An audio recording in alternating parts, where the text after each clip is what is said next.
Hello everybody and welcome to Encounter Roleplay. My name is Will, I'm a D&D sex icon.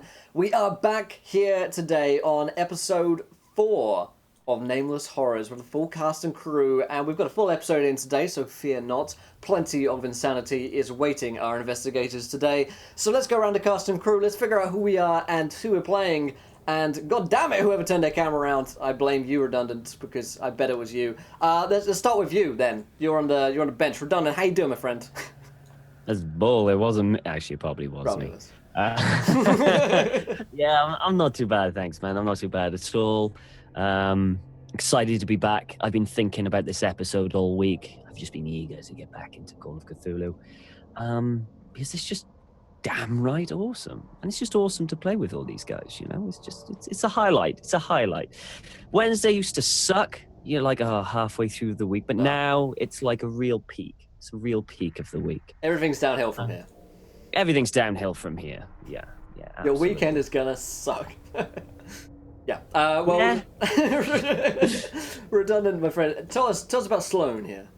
Okay, well, Sloan is slightly odd, I suppose you could say. He is a quite a tall but very, very slim person.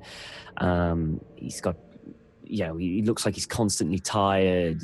He's got messy hair, big, beard, and he has a very special ability to kind of do gross things and get visions out of them.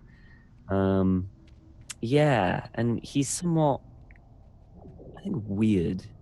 I don't think you can do anything. I think weird sums him up perfectly. He's just a little bit weird. Just a little weird. Yeah, totally normal. All right, excellent. We also have Don with us today. Don, how are you doing, my friend? Oh, I'm doing great, thanks.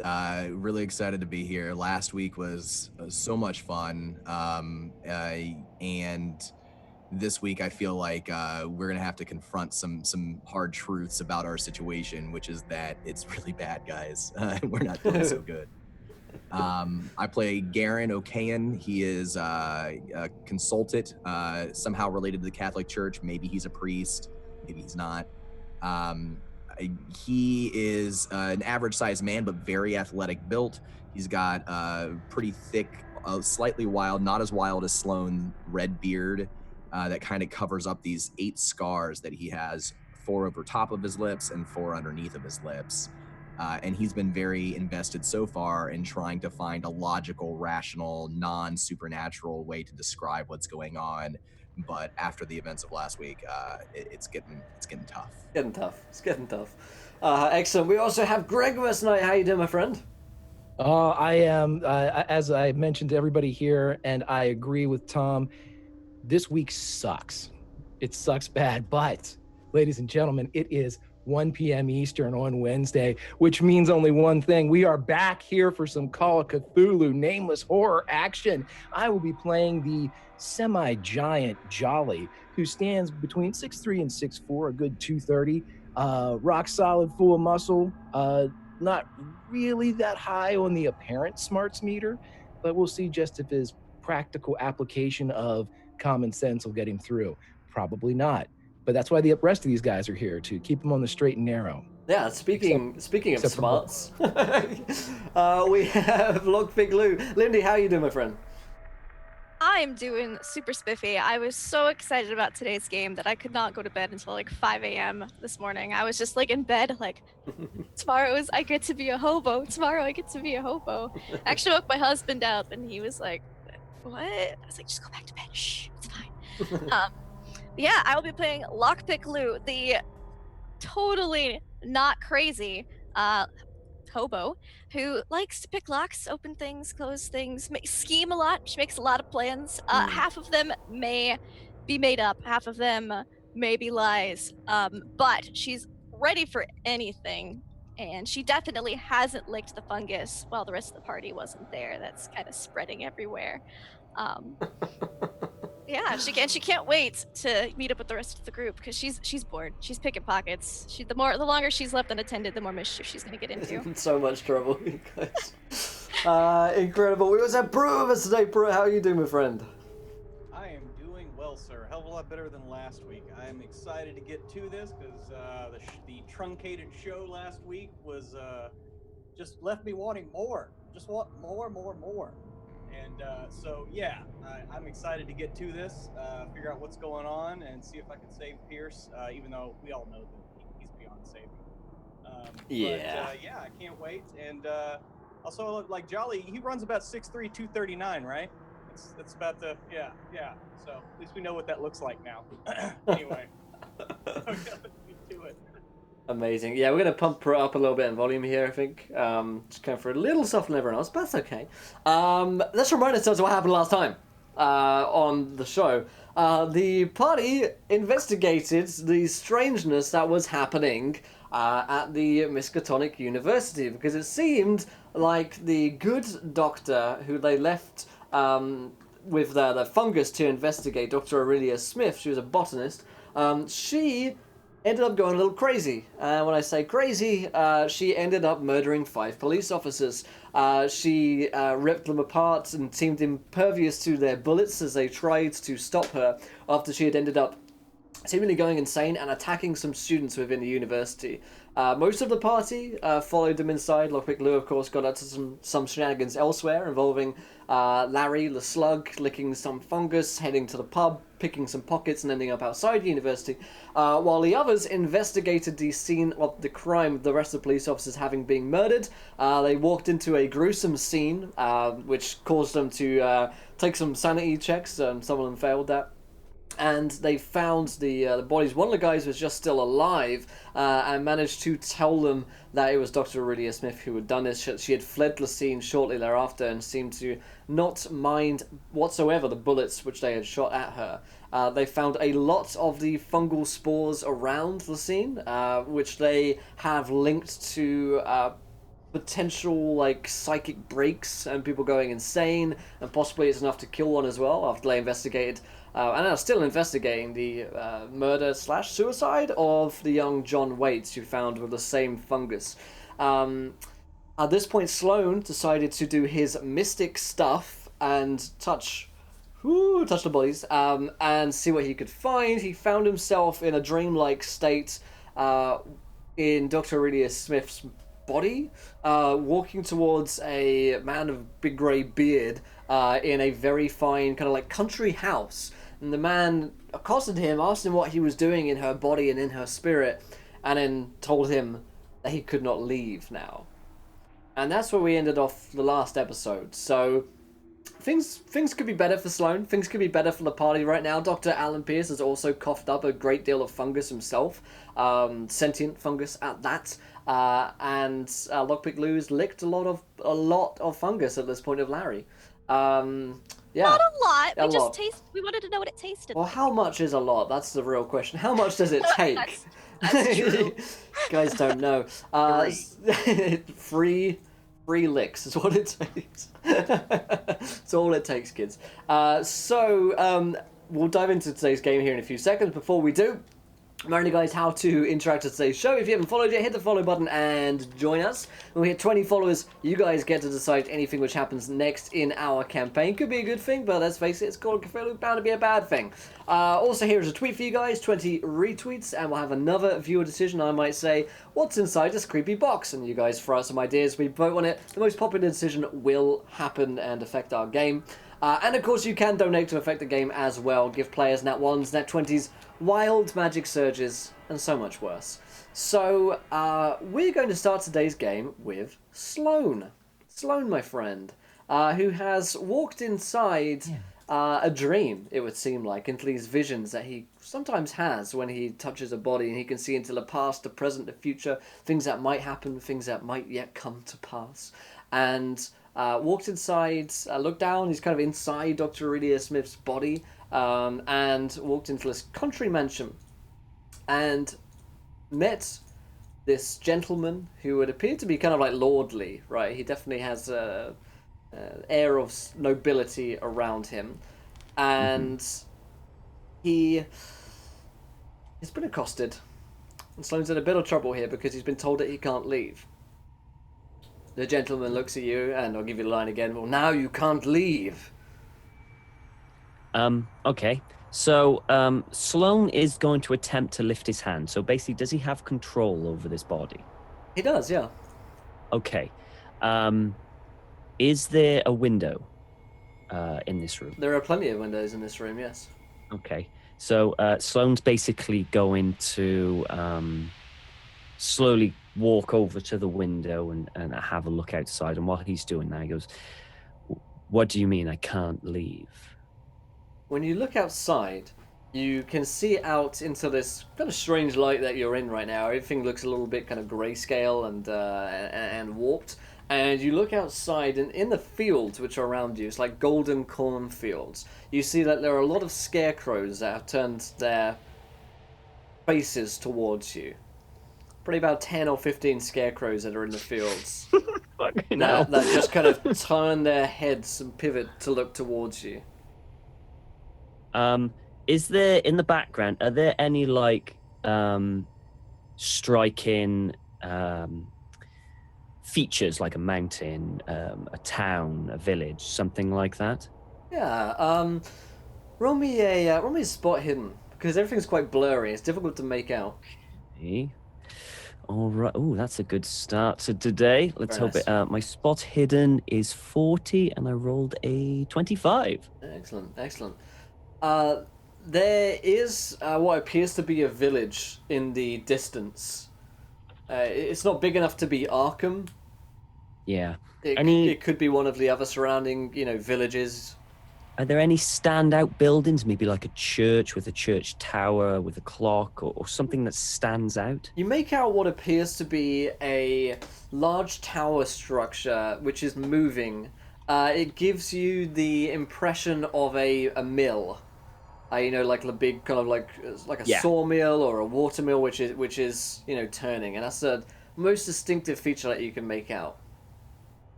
Okay. And what time of? Because you said it's quite. Is it what time of day? It's almost impossible to tell. You look up, the sun is up there, so judging by that sun, you'd put it at like midday. But there is no real color in the vision, so it's difficult to tell. Okay. So Sloan will basically go, what do you mean I can't leave? How much do you know? About the current situation, or about what's going on now? The current situation. I know that there's fungus that seems to be getting in the water supply, and he'll kind of walk around the room trying to pick, trying to find something that will determine where he is, possibly some pictures, paintings of families or anything like that, maybe some, antiques, anything to kind of give him an indication of the kind of building he's in. Yeah, you take a look around. There are like family paintings around. Most family names? No names on it, but you can clearly make out what would seem to be a younger version of the man before you, and standing next to another man who you'd presume to be a brother. And behind them there is a butler, which is odd that he's made it into a family photo. Yeah. It would be unusual to see a butler in a portrait of, nobles, for instance. He says to you, he kind of looks you up and down for a moment as well. Seems a little... He's off-put by the fact that you are here, right? He doesn't seem to enjoy the fact that you're here. You've been to the university, yes? That's right. And we've seen handiwork. So do you know where it's gone? It? Do you mean the doctor? No. What do you mean by it? The artifact. Is something possessing people. The artifact? What artifact are you talking about? When it becomes clear that you don't know what he's talking about, he stops talking. Shame. So, Why don't you enlighten me? I mean, you seem to know who I am, and I'll take a seat if there's one available. And so who are you? It is only gentlemanly to introduce oneself. Gives you a sour look. Squire Waitley. Squire Waitley. One moment, I'll make a note of that. And are you alone here, Mr. Waitley? Aside from yourself, yes. And how long have you been alone? Few years now. Mm-hmm. And you tend to this entire house to yourself? No help? Right. I see. Mr. Waitley, can you tell me why the good doctor that I am currently in decided to come here? Believe she was looking for something for me. Hmm. And why would that be? Well, because I'd asked her to.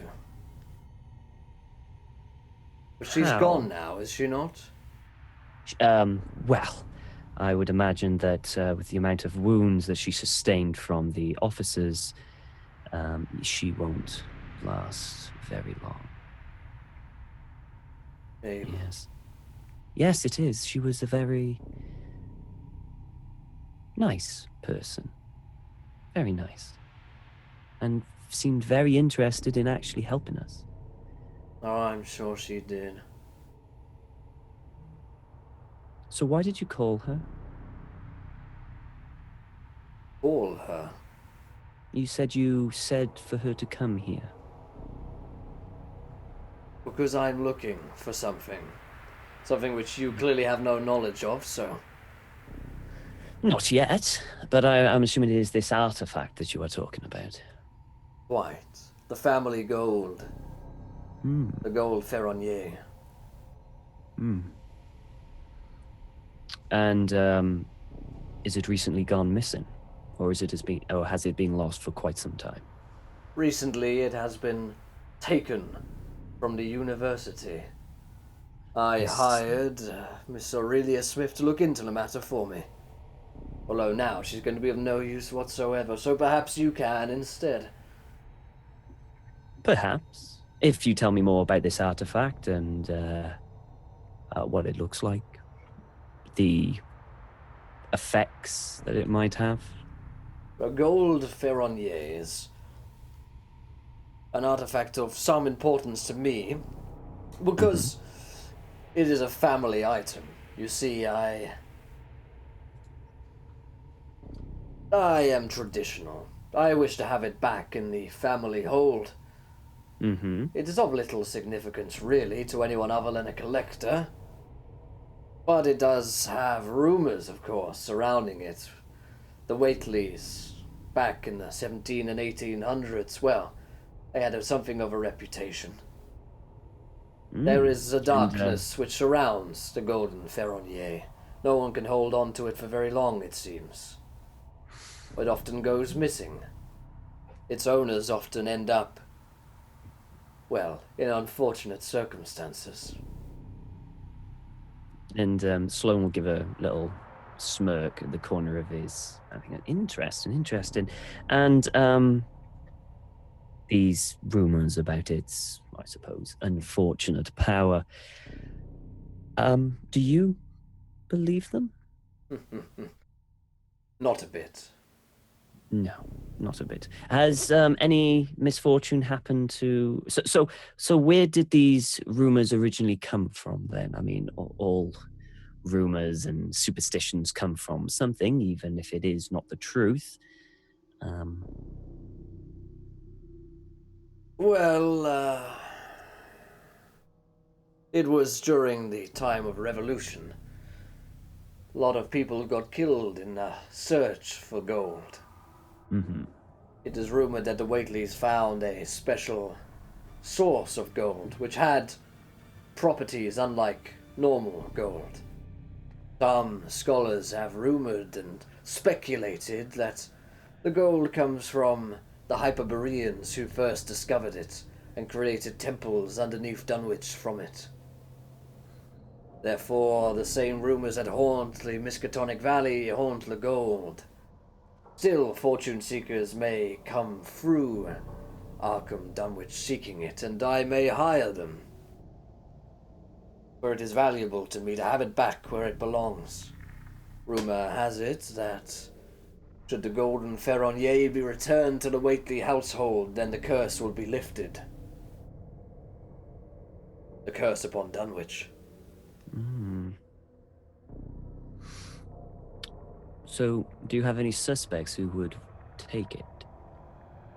Suspects? Why? Yeah. The Believers, perhaps? Ah, yes. I've heard a bit about them. Many different beliefs, no solid leads yet. What do you know about them? They are a bunch of fools who dance under the moonlight and the sun at certain times of the year. Harmless for the most part, but they have been known to steal, and they have been known to blackmail and put people in danger.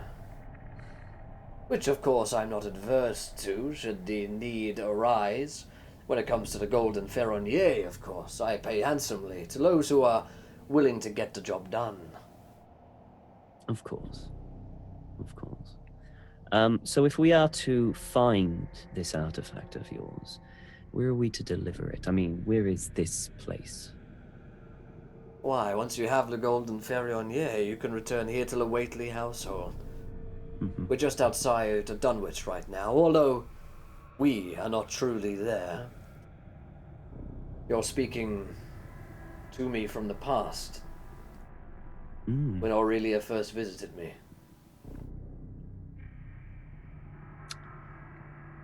Will you remember this? Oh, yes.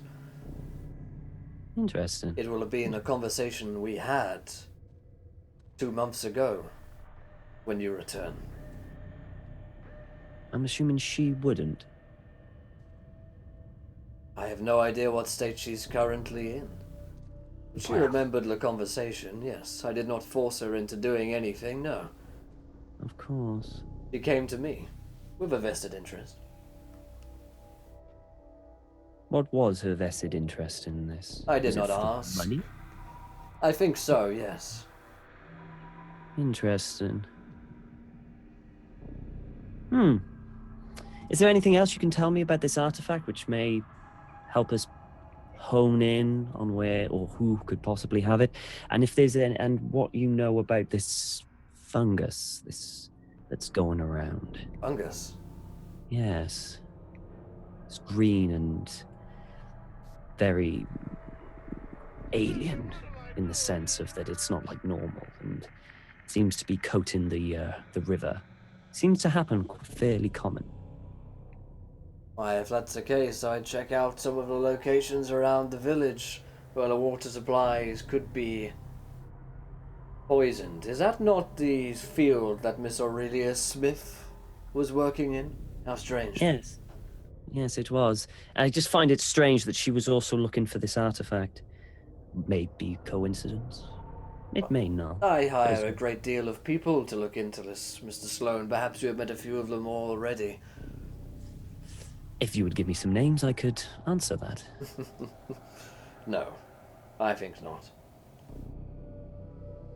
Well, it would be helpful to know what other people have learned. Or would you prefer the competition? Indeed. I believe that a sportsmanly-like competition, well, it invigorates the spirit, does it not? In some ways, yes. But it also can hinder progress. When someone finds something, others may attempt to stop that person from progressing and thus slowing the entire investigation down completely. Let me tell you about something, Mr. Sloan. In Please life, the weak, they die. They are hunted like deer or like cattle herded around, and the strong, they survive. Darwin has some very interesting theories on this matter, which I strongly agree with.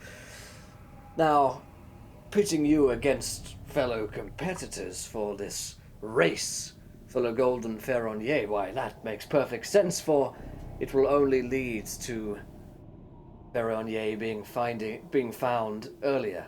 And rumor has it that the Golden Ferronnier, it enjoys the spilling of blood.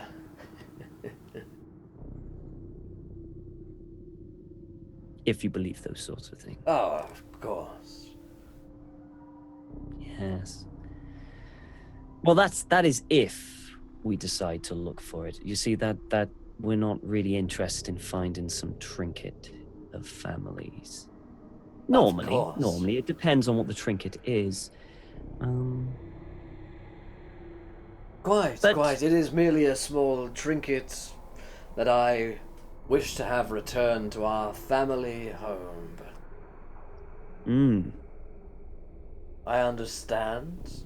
I do pay handsomely, of course, and let us not forget the fact that you are talking to me from the past in Miss Aurelia Smith's spectral body, so perhaps there is a little bit more to me, Mr. Sloan, than might meet the eye.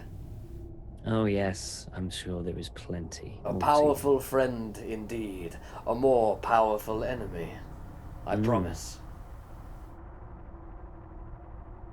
Very well. We shall see what the future holds, or the present, as the case would be. Right, I should warn you though, Mr. Sloan, I offer a deal or death.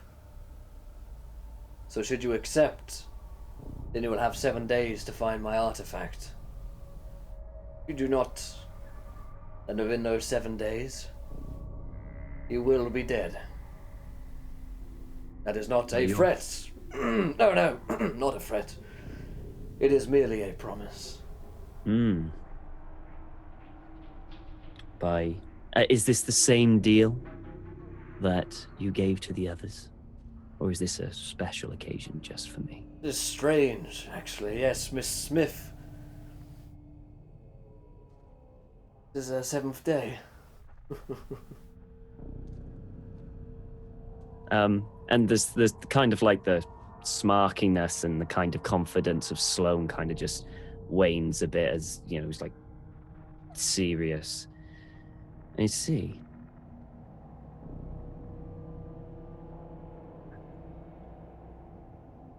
So, is it a curse that you put on these people? Or perhaps you hire someone? Perhaps I do. Why, I wouldn't be giving away all my tricks of the trade to you, Mr. Sloan, else I'd be out of a job very quickly. Very true. And where would the fun in that be? Quite. So, what's it going to be? A deal? Well, or death? Well, I hope you can understand that I cannot speak for everyone that I am with. All I can promise you is that we came here to do a job, and we will do that job. And if finding this artifact coincides with that, then I'm sure we will be happy to return it to you. Very well. And he pauses for a moment and writes something down in a book.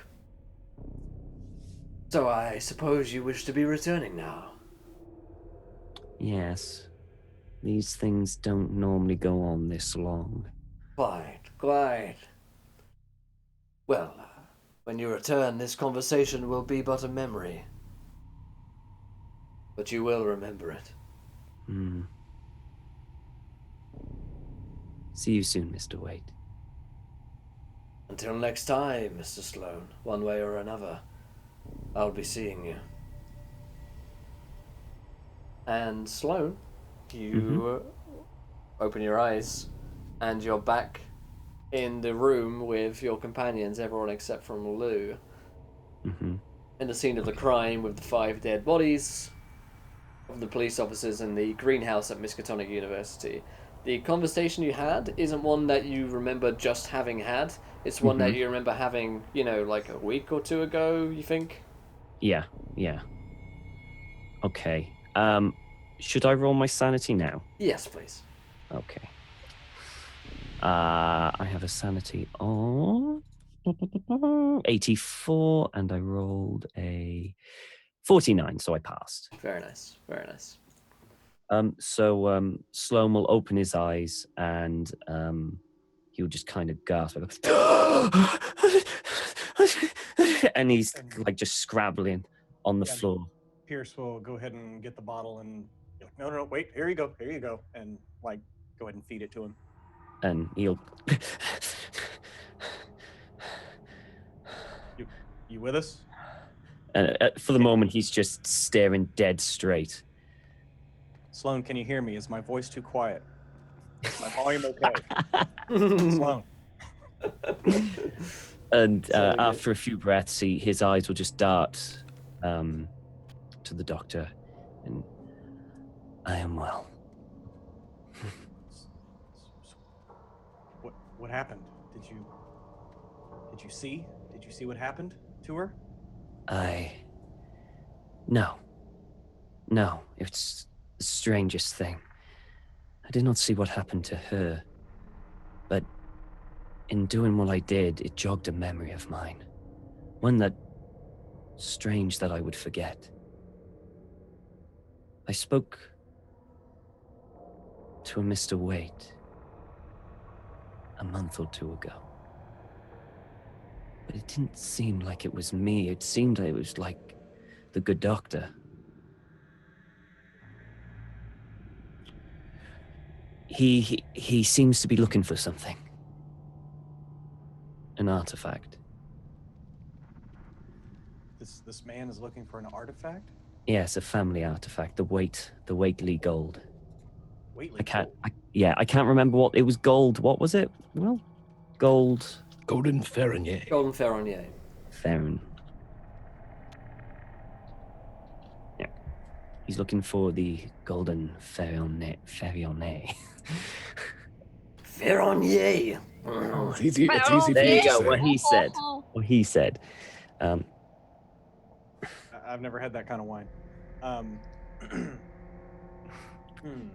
Mr. Sloan, you said you remember a conversation you had already? Yes. I'm confused. When did you have this conversation? Have you been to Arkham before?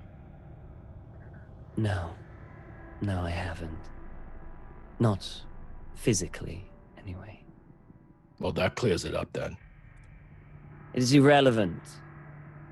The simple fact of the matter is the information that I have seen. This artifact seems to potentially have something that we might be looking for. And what about Dr. Smith? Was she looking for it? Yes, she was. She had, what was it he said? 7 days, or she would die. And this was her 7th day. Today was her 7th day, or when you had this memory was her 7th day? I'm Today. confused. Today was her 7th day. But she's not dead. Well, I mean, she Yeah, the many day's bullets. not over. she's like the opposite of dead. She's making other things dead. For now.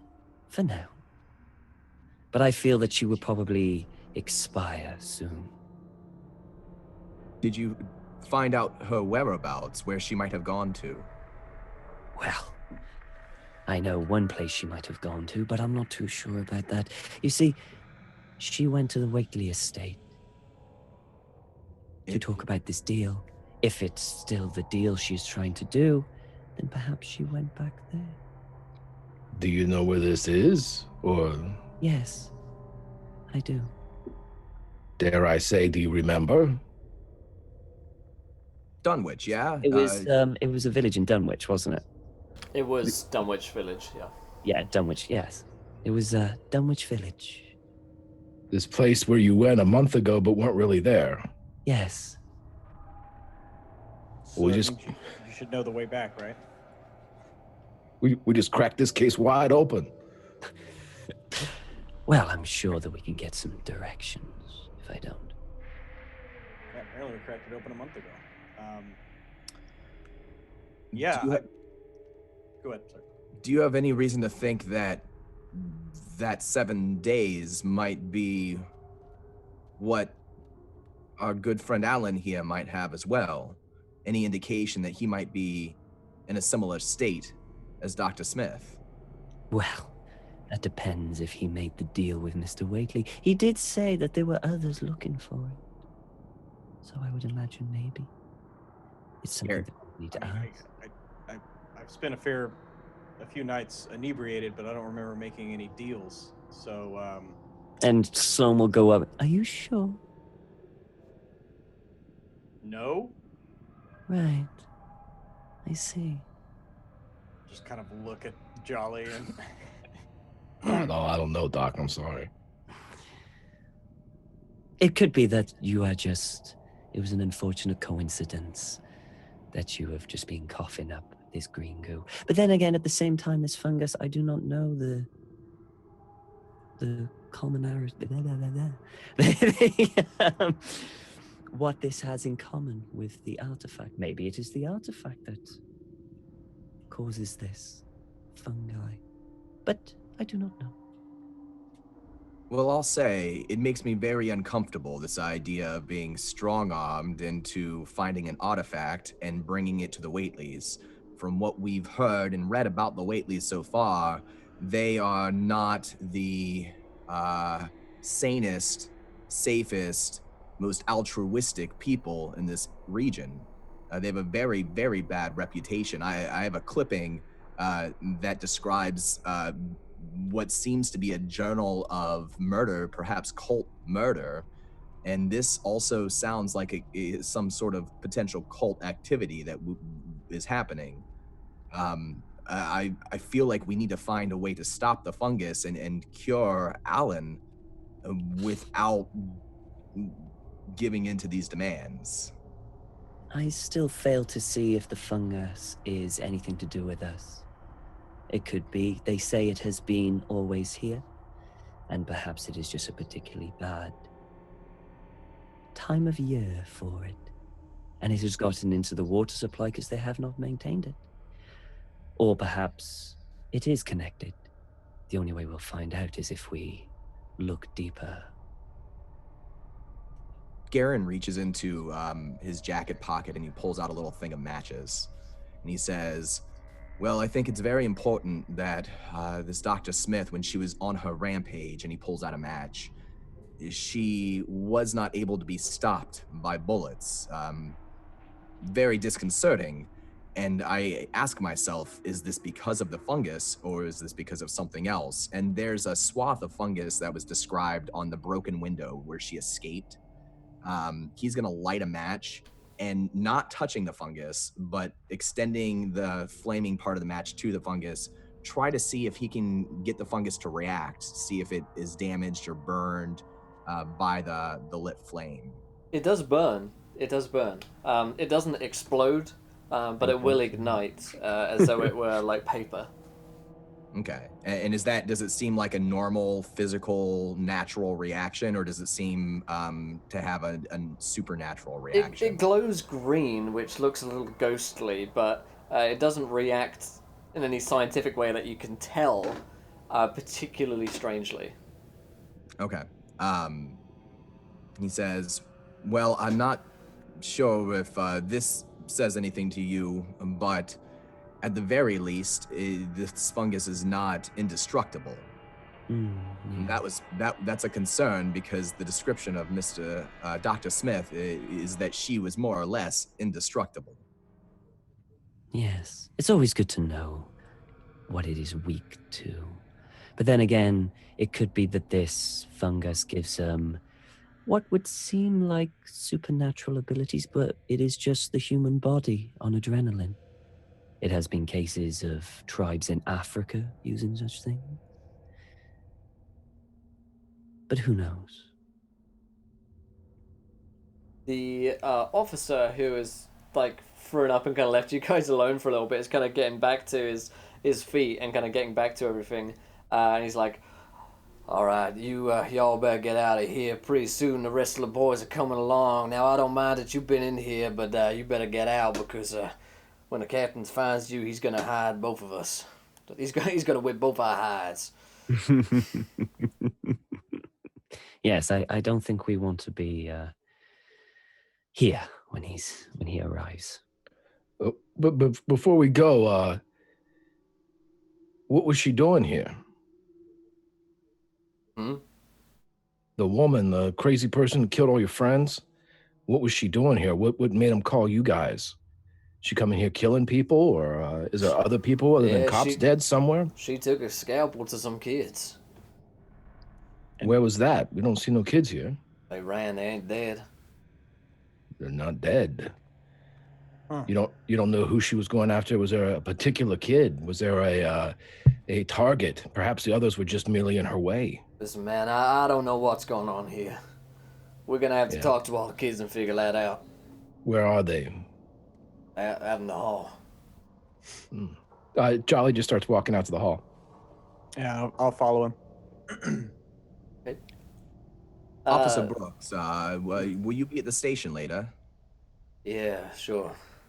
All right, I may pay a visit to you there. We still have to talk about my religious instrument.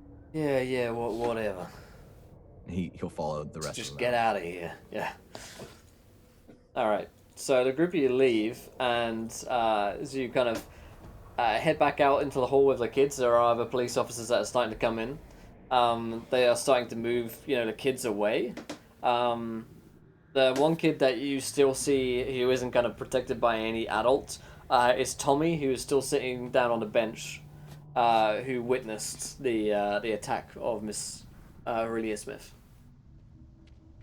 Hey, Tommy, who is she going after? He looks at you and he's like, I don't know, the kids? Like, No.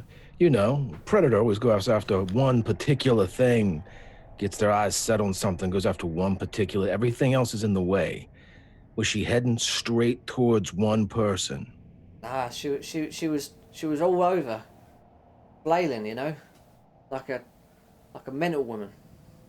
And she just walked in and started doing this. Like one of them up at the asylum.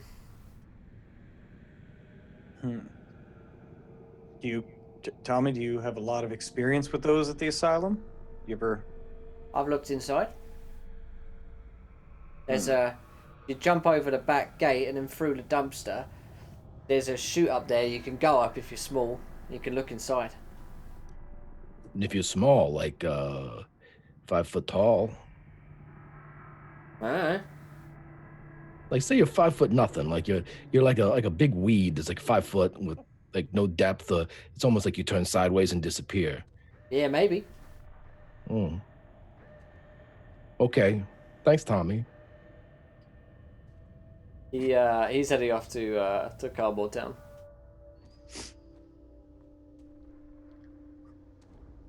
Well, at least we know we can possibly get in the asylum if we need to.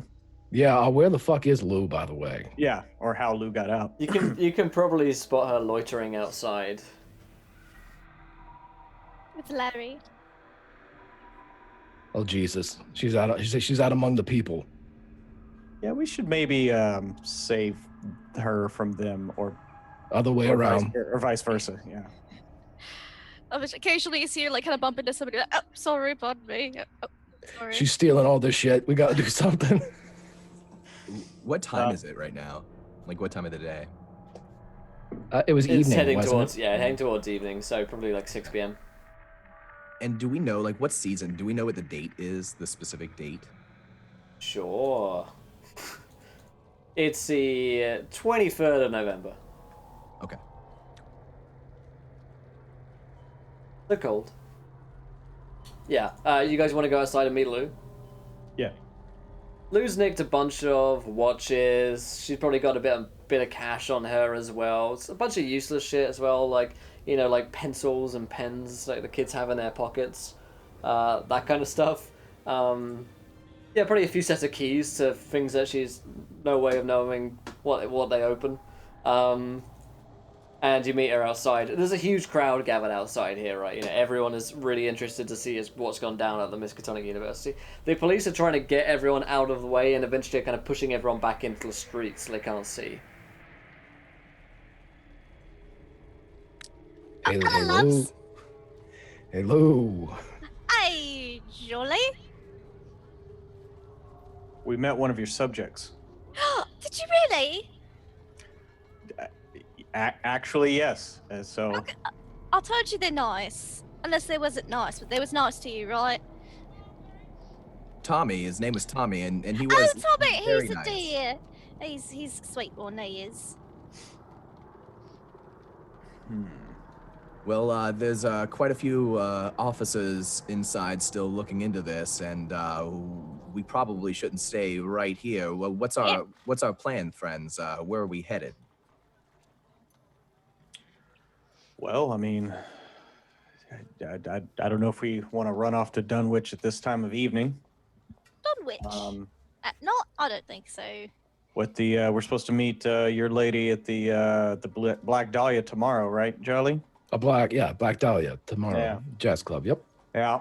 Well, and I don't have dinner plans anymore. Oh, who knows? Maybe we should show up. Shit. You could just be there. Which could be. Maybe you could catch her off guard. I would like to investigate the good doctor's, the good deceased doctor's house, office. You're talking about Smith? Yes. You're convinced Something- she's dead? Yes, she is. Yeah, so what happened in there? I saw like there's a big hubbub and like rumors that she killed people killed her, and there's all sorts of things going on. She did. She went after a bunch of kids. Cops got there. She killed all the cops, busted out through the side of the greenhouse. Boom, she's gone. Sloan here thinks that after he blew something or sucked on something that he got a memory from a month ago that says that she's dead today. Well, no, it doesn't say she's dead today. I just made an educated guess. Oh, so you're jumping to conclusions. Okay, Yes. That's what I was getting at. Sounds like I missed a whole bunch of really interesting things to watch. She kind of looks around at you all like, But I've got something for you. And she kind of just boops. Garen, okay, on the nose. Just Oh, you have the certificate. oh, sure, yeah, that. Do you want some privacy? We can Yes. go. Okay, let us go, gentlemen. Well, I don't know that that's necessary. Do you have it on you right now? Yes. Well, how's it look? Did it turn out, looking official? Did it turn out looking official? Let me tell you, Gare Bear. And she kind of pulls out a folded up certificate from Yeah, under you're her probably shirt. very impressed by how it looks, to be honest. It And- looks really official. And it's signed by, who all is it signed by again? It's signed by. Oh, God, here we go. I don't have my glasses. It is signed by Pope Pius XI, King George V of England, King Alfonso XIII of Spain, the Prime Minister of France, Raymond Poincaré, and Vice President Charles G. Davis. Oh, well, yeah, that should open up some doors. What? His mind is blown. This is far beyond. He was expecting something that maybe a child would have put together. Yeah. This is far exceeding his expectations. Also made a big pick. Donated £6 to give a crit success for Greg and a crit success for Lindy. Thanks so much, my friend. Glad you're enjoying the show. And Pierce will take out a Thanks, handkerchief Steve. and hand it to Garen and be like, yeah, you got some stuff on your nose now. It's probably Oh. just a little bit of ink. Actually, yeah, maybe. He'll brush it off and take a look, and he'll say, Ink. "Oh, thank you, Lou. This is incredible." Mm-hmm. There's just one condition. Oh, all right. I'm listening. You got to show her your steeple. He wants to see your sword. I do. I really want to see your sword. Well, it's at the station, so Yeah. once I get it, I could I'll take it out of the station. Uh-huh. He'll take it out for you. Okay. and I mean, I'll share it to everybody. You know. Yeah, and dinner. Hey, no. This is between you and Luke, Aaron. Well, yeah. I mean, I'm. I haven't seen it yet. I know. wouldn't mind. I'm a little peckish. I could get some dinner. Okay. And she hands you the certificate. Oh, thank you. And he's very careful about when he puts it away, making sure that he doesn't like fold it too much or make it. Mhm. You know, it's a very pretty looking certificate. It's very pretty. It's All gold right. embossed and everything. So this time is about 7 p.m. It's winter, so it's pretty dark at this point. Where would you guys like to go? What would you like to do? I personally would like to investigate this Dr. Smith a bit more as to why she decided to hunt for this artifact. Because he did say that they would have, well, he would reward them with a lot of money, which seems to be the obvious choice, but he also did say that many cultists, or believers, as I think they call them, also would like to get their hands on it. What are we looking for? I'm good at An finding artifact. things. An artifact, a very shiny thing. Yeah. Shiny it like gold. Yes, yes, very similar to gold. This makes two things that are made of gold that I'll have to find now. Exactly, yes. And she'll pull out the little plaque that she took from the museum, the Whately gold thing, and be like, I've got to find this. Yes, exactly, yes. Actually, yeah, that's Actually have to find. yeah. We need to find that. Wait, That's isn't the that what same you thing. said? Where'd you find that? Well, when Oh we was no, in just point, Lou. Just Wait. point. No stories. Was there anything with the plaque, or was it just the plaque? I was looking for gold to emboss the certificate with, and I was like, oh, Whately gold, and I looked, and there was nothing there, so I took the placard instead. Yes, there wouldn't be. It was stolen a few months ago. Obviously, if there wasn't there, Yes. obviously, and it wasn't me. I didn't steal it. Although, Lou, you Yeah. might have some use for us as well. You have contacts within the undergrounds, yes? I'm vice president of the Underbridge Association. Well, as vice boy. president, you should be able to talk to some of your colleagues. Yeah, we got to go to the bridge though, because that's the Underbridge Association. Also, I'm the Queen of Cardboard Town, so I have lots of loyal subjects. Yes. Well, wherever we need to go, perhaps you could talk to some people there about maybe a thief or two doing a job at the museum a month or two ago. I can see if they know anything about it. That would be most helpful. Thank you. Okay. No, I think that your plan sounds real good there, Sloan, but I'm still concerned about Dr. Smith here. She's not a very subtle creature from her description, and if she's not dead, if she's still walking around, she could be killing people left and right. I feel like we still got to find her too. Yes. Where would you suggest we start looking? Her house, maybe? Her office? Perhaps and he's looking around. Is there any commotion besides what's happening back at the university? Maybe like a fire in the distance or somebody screaming. It's Arkham. Someone's probably being pulled away into the asylum, so that's probably the Every biggest time thing. it happens, Lou's just like, another one. Yeah, someone maybe got Another loose and bites is the being brought dust. back into the asylum, that kind of thing. They're not as good as escaping as I was. Nothing that says like, oh, maybe she went this way. Right, yeah, no big, big blaze in the distance, people screaming. Yeah. Well, I guess I don't have a better idea then, so... I mean, I would not object to go into her house or her office to investigate Welcome, Agent. things. Point of order. If 5 police officers with hand cannons were taken apart by her, what exactly are we going to do? I mean, I could try to get her drunk and pass out, but I'm not really sure what we're gonna do. Yes, I don't think we'll find her. I think she is long gone. What about the cops? The cops know who she is. That's their next stop's going to be the house, right? Or her office, or any of her haunts. Yes, one would imagine so. Perhaps she actually went back to the Wakely estate where she made the original deal. If we know where her house is, I can get us in. Perhaps she's just getting there like a week ago or something. Wait, she's just now getting there a week ago? It could be. It could be. Wow. That makes sense. It does tonight. So if the cops are going to be at the school, and the cops are going to be presumably at her house, and the cops are going to be presumably going to her office to see if she is at any of these places, the cops probably won't be in the police station. And he holds up the keys and rattles them towards Lil. Guess what I got here? You see Present these? for me. Oh, yeah. Guess what they open?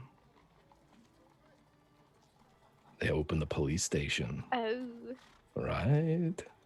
So we're gonna let everyone free. We could do that, but or we could go in and we could see what they have in there, check out the coroner's notes. I don't know.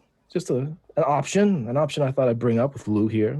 All right, but I'll have to go in a disguise. No, okay. They know me Okay. face. Naturally. They know me like this. All That's right, why- so where are we gonna go? We headed to the police station as a group, or is someone else going somewhere else? I What's the think plan? perhaps we should get Mr. O'Kane's sword back. Yes. I mean, was your sword like blessed by the Pope or something? Yes. Well, it's something like that. Well, I mean, yeah. maybe. Was I mean, it? you have the official documentation for it, so I assume this seal of authenticity proves that. It does. And I do feel as though Officer Brooks might be warming up to us after we sort of calmed him down. That or completely terrified of us. One or the other. Either works, really. All right, so the police station, yeah. I will remember, add a character too. You guys were going to go to see the mom and the. I didn't know if you want to. That's obviously some place that Lou and I cannot go anymore. But Nope. you guys Not had the library, suggested please. something. I forget what you were going to look for, but Maybe we should, since we got the band back together, maybe we should put a pin in that before we go splitting up again. Shut up, putting pins in these things. Stop. pins. So heading back to the police station You isn't far. acupuncturist. From where you guys are at the moment. There's no one on the doors at the moment because they're all out, but there is a guy that you can see inside, not Officer Brooks, who is, at the, what do you call it? I know, the register, the till, right? The police till, where you pay for your crimes. So there is someone in there at the moment, but it looks like he's probably the only person in the station right now. Garen will look back to the others and he'll say, well, I've got the certificate, and they've got my sword, so I could provide a distraction if you would like to go looking around for other things. Why would we want to do that? Because there's things that we can take from the police station. And what would you want to take from the police? Oh, there's all sorts of things. They've got handcuffs and they've got more keys, and we can let people out of the prison for fun, or we could take things from the evidence room. There's all sorts of things. I like the evidence idea because they've been pretty keen on burying anything to do with this case. So it might behoove us to use this opportunity to see what they have. If they And have there's files, there's all Exactly, sorts of Doc, things. exactly. I like the way you think, Doctor. And if there's any cult activity in particular, the police are likely to have at least a sense of that exists in the area. And I'd certainly like to know more about that. Yes. So we go in for evidence only. All right. Maybe. Mostly. Evidence mostly. presumably. It is up to you, Lou. But if you get caught with something you shouldn't have, Yeah, nobody can forge you a document that says you were supposed to be there. Okay. You do that. So, as a precaution, she's gonna kind of fiddle in her hair and kind of lift up her skirt a bit, and on her leg, there's a garter belt that's just lock picks all the way around, and she's gonna kind of pull a few out. This one of these, and these, and she's gonna kind of hand a couple to each person, just in case. Just in case. And Lou, are you wearing a disguise for this? Yes. Okay, you can roll me a So- disguise roll. I don't know how good I am at this. I'm terrible. So I've got Larry the Slug Stash. You back got on. nat 20s. You could bust a nat 20 on disguise roll, I could. Really? making it You the know what? best She's gonna be like- disguise. She's. You know what? This is what she's gonna do. She is going to be like, all right, I'm gonna go. It's gonna take me like 10 minutes. I'm gonna get a disguise. I'm gonna be right back. She runs to the inn, and she's gonna clean up. Okay. Only 10 And- minutes. That's what the nat 20's for. And she's gonna put like on the way there, if there's like some clothes hanging out and she sees a pretty dress, she's gonna nick it.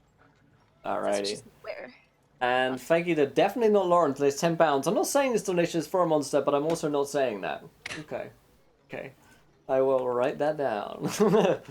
Definitely Alright. not a monster. Okay. Fantastic. So Luke comes back, cleaned up. Rest of you guys heading into the police station, or was it just Garen going in first? You don't even recognize me. I mean, No. I think Sloan will stay out. He's no reason to go into the police station. Okay. He'd be a hindrance, if anything, I think. So he's going to stay outside on a park bench or something. All right. So Garen, you stroll in. The police officer looks a little bit surprised to see you. He's an older gentleman. He's probably like the old guy that they leave behind, to watch the place whenever, watch the boat kind of guy. And he looks up and says, wasn't expecting to see anyone. I heard there was a lot of trouble up at the university at the moment. Can I help you? Oh, good day, sir. Yes, my name is Father Garen O'Kane. Father O'Kane. Father O'Kane. I did see some commotion at the university. I don't know too much about it, but I'm actually here on another matter. And he pulls out the crisp certificate from the Pope and various world leaders that says that he owns one sword. Religious artifact. Religious artifact. I did hear something about a sword being taken. Yeah, you must be the guy. He takes a look at it. That's right. So yes, I did not have my paperwork on me at the time, so I had good. to make sure I procured it. Damn, you got the Pope on here. Well, it's a very important artifact, and that's why the church is very, very keen on me recovering it immediately. I'm in quite a bit of hot water, as you could imagine. Oh, well, you don't want to be in trouble with the big guy. Maybe let's see if I can go find it here. Thank you, sir. I appreciate that. Hey, make sure no one else comes in while I'm in the back room. Yeah, I'll keep an eye out for you. It's stored in evidence. In fact, you can roll me. You can roll me when you say that. Oh yeah, no worries. Roll me a persuade, Garen. I don't want to mess this up again. I'll use a nat 20 on this. There it goes. Yeah, you are the most trustworthy dude in his eyes. Like you've got God on your side. He bless him as St. Peter's he sword goes. there. He's a priest. I mean, come on. Yeah, you can always trust him when you go into the back room. So he goes back into the evidence room, which is behind the main desk. And Garen will peek out through the doors. He's back there, and he'll whisper out to the others. He'll say, "The office is back in the evidence room right now, but nobody's got an eye on. If you guys intend to come in, now's the time." Lou just skips in quietly. She's like, Wee quietly. All right, so who's going in? Lou, Jolly, is Dr. Pierce coming in? I think I'm gonna stay with Sloan out and keep a lookout. Alrighty, okay. That way we can send someone in to tip people off and still have someone on lookout. Got it, okay. So the three of you guys are inside. Lou and Jolly, where would you like to go?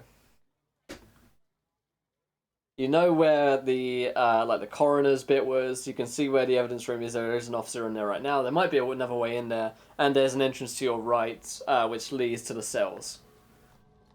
I've probably been arrested here before, so Entirely possible. it's entirely possible. It's probable, I would say. Would Lou know if there's like a files room that's separate from the evidence room? You could roll me a luck. Okay. All right. 3. Yeah, you know where the filing cabinet room is. Head straight there while he's in evidence. All right. It's also like you know where like the central police telephone is. Okay. So yeah, you head. It's along the same one as the cells, so you head kind of right into there Okay. and past the cells where a lot of people are locked up. They can't see you at the moment, of course. The shutters are down. And you head into this little filing room. It's got all of the papers everywhere. It's all like case files and the like. The physical evidence isn't stored here, of course, but the case files are stored here. There's also the telephone, which is here. So I guess we'll look for Lou is gonna look for anything that has Waitley on it, that has the Waits kid name on it, anything that has Dr. Aurelia or the coroner and her name on it. All right. Roll me. Goodness, that's going to be a hard spot hit. A resplendent offering. Oh, and thanks so much to Israel with nice £30. Well, I know a horror that should be nameless, and that is the Wild Magic Surge. Let's start this again, guys. Sloan, 1 Wild Magic Surge. Garen, 1. Dr. Allen, 1. Lockpick Lou, 1. And Kip gets 2.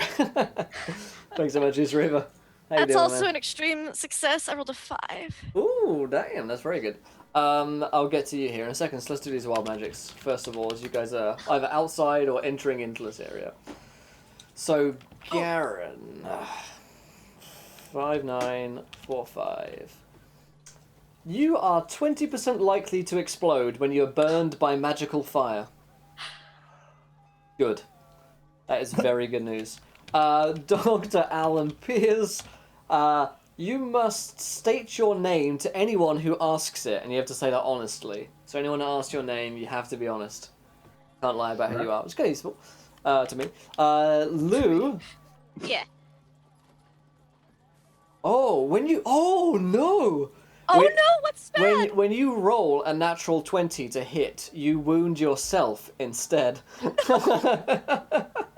What? So that's the equivalent of rolling it's harder to do in this game, right? But a critical hit. Yeah, you end up doing damage to yourself. That's awesome. Now, That is that when definitely- I roll a 1, or if I just use? Yeah, does a that donated include a one? roll? It says rolls. Okay. Yeah. Kip, 3658. Undead tend to ignore you until you act against them. Ooh, could be useful, could be useful. And then Defend Larry. 40. Ooh. Oh, perfect.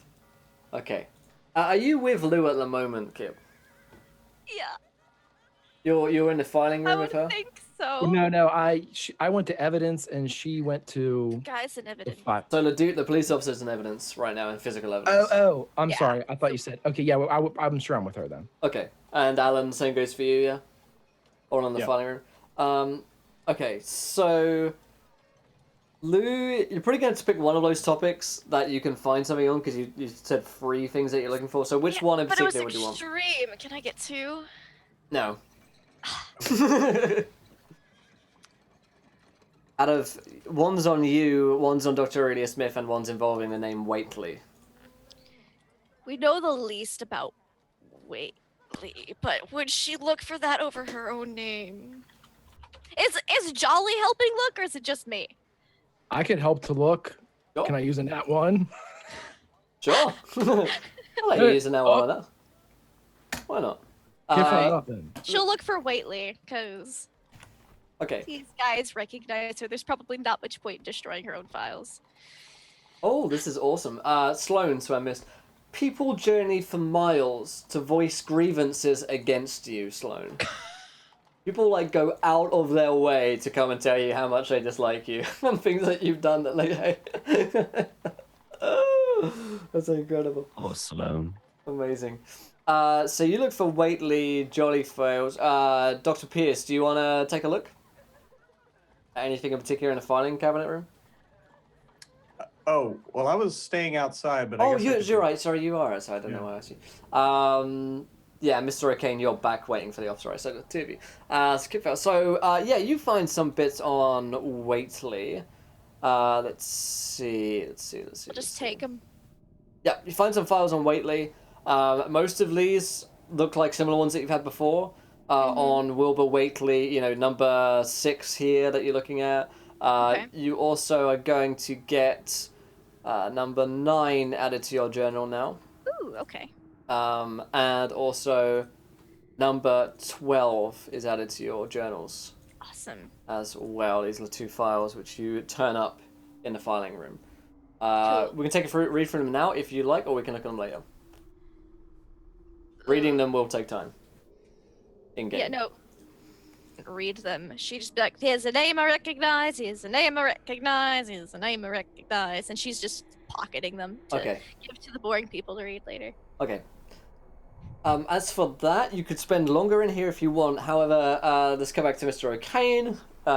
Garen, the officer comes back, after a few minutes and has the case with him and says, I just need you to sign here, and puts out a little, form for you and points to where you need to sign for it. Oh, well, thank you, sir. And is everything in that case there? And he's starting to sign. Yeah, he kind of cracks it open for you. Yeah, you've got the sword, and you've got the book. Book, yeah, that's right. Oh, there's a book in there. Or are you sure? Do you mind if I see? And he's lying about the book. There's no book. He's basically making something up. Oh, okay. Yeah, then give me another fast talk. Oh, no, I'll use a nat 20. No. He's like, oh my, well, see, I really don't want you to have lost, what kind of book? Well, so it's a very special Bible signed by the Pope himself with unique Latin signature. This is part of. I have to have this. It must be back there in your evidence locker. Yeah, it must be a first edition or something. Damn. Let me go right back in there. I'll take a look. And thank you, sir. He goes back into the evidence room to take another look. Going back to Lou and Kip. Anything you guys want to do in here as well? Do you want to search for any more files? I would gladly take another look for a nat 1. No. Nice try. No, I'll try to roll for it if that's okay.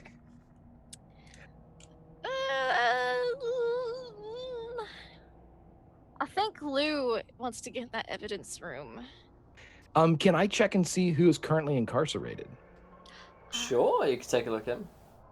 And while he's doing that, can I look for handcuffs and other fun things that the police have? Maybe like a spare uniform. You need to head further down the corridor, which is where the police have their lockers, and equipment room. Yeah.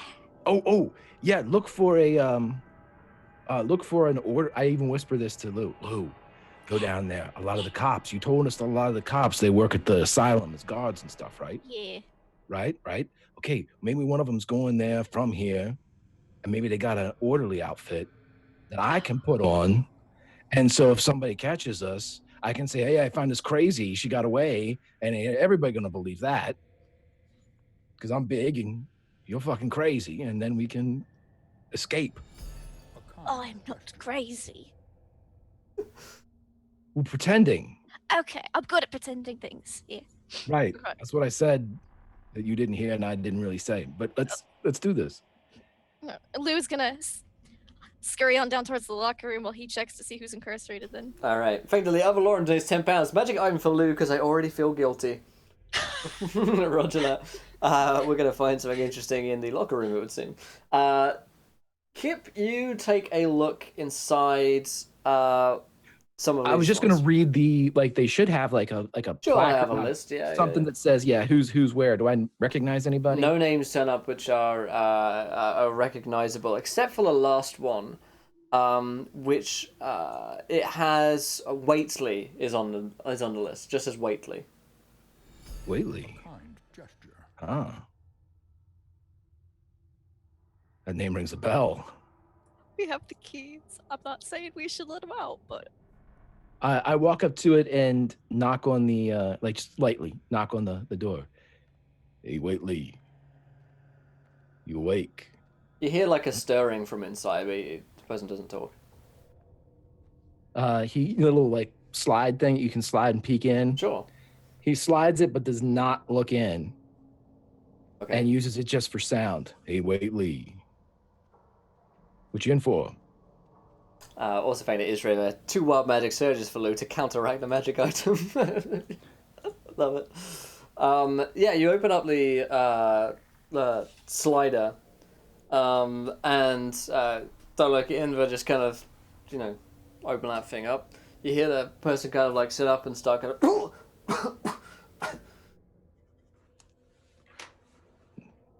You all right in there, Waitley? You need some, like, green water or food or something? Person inside doesn't respond. You hear another hacking, coughing fit. Ooh, that sounds contagious.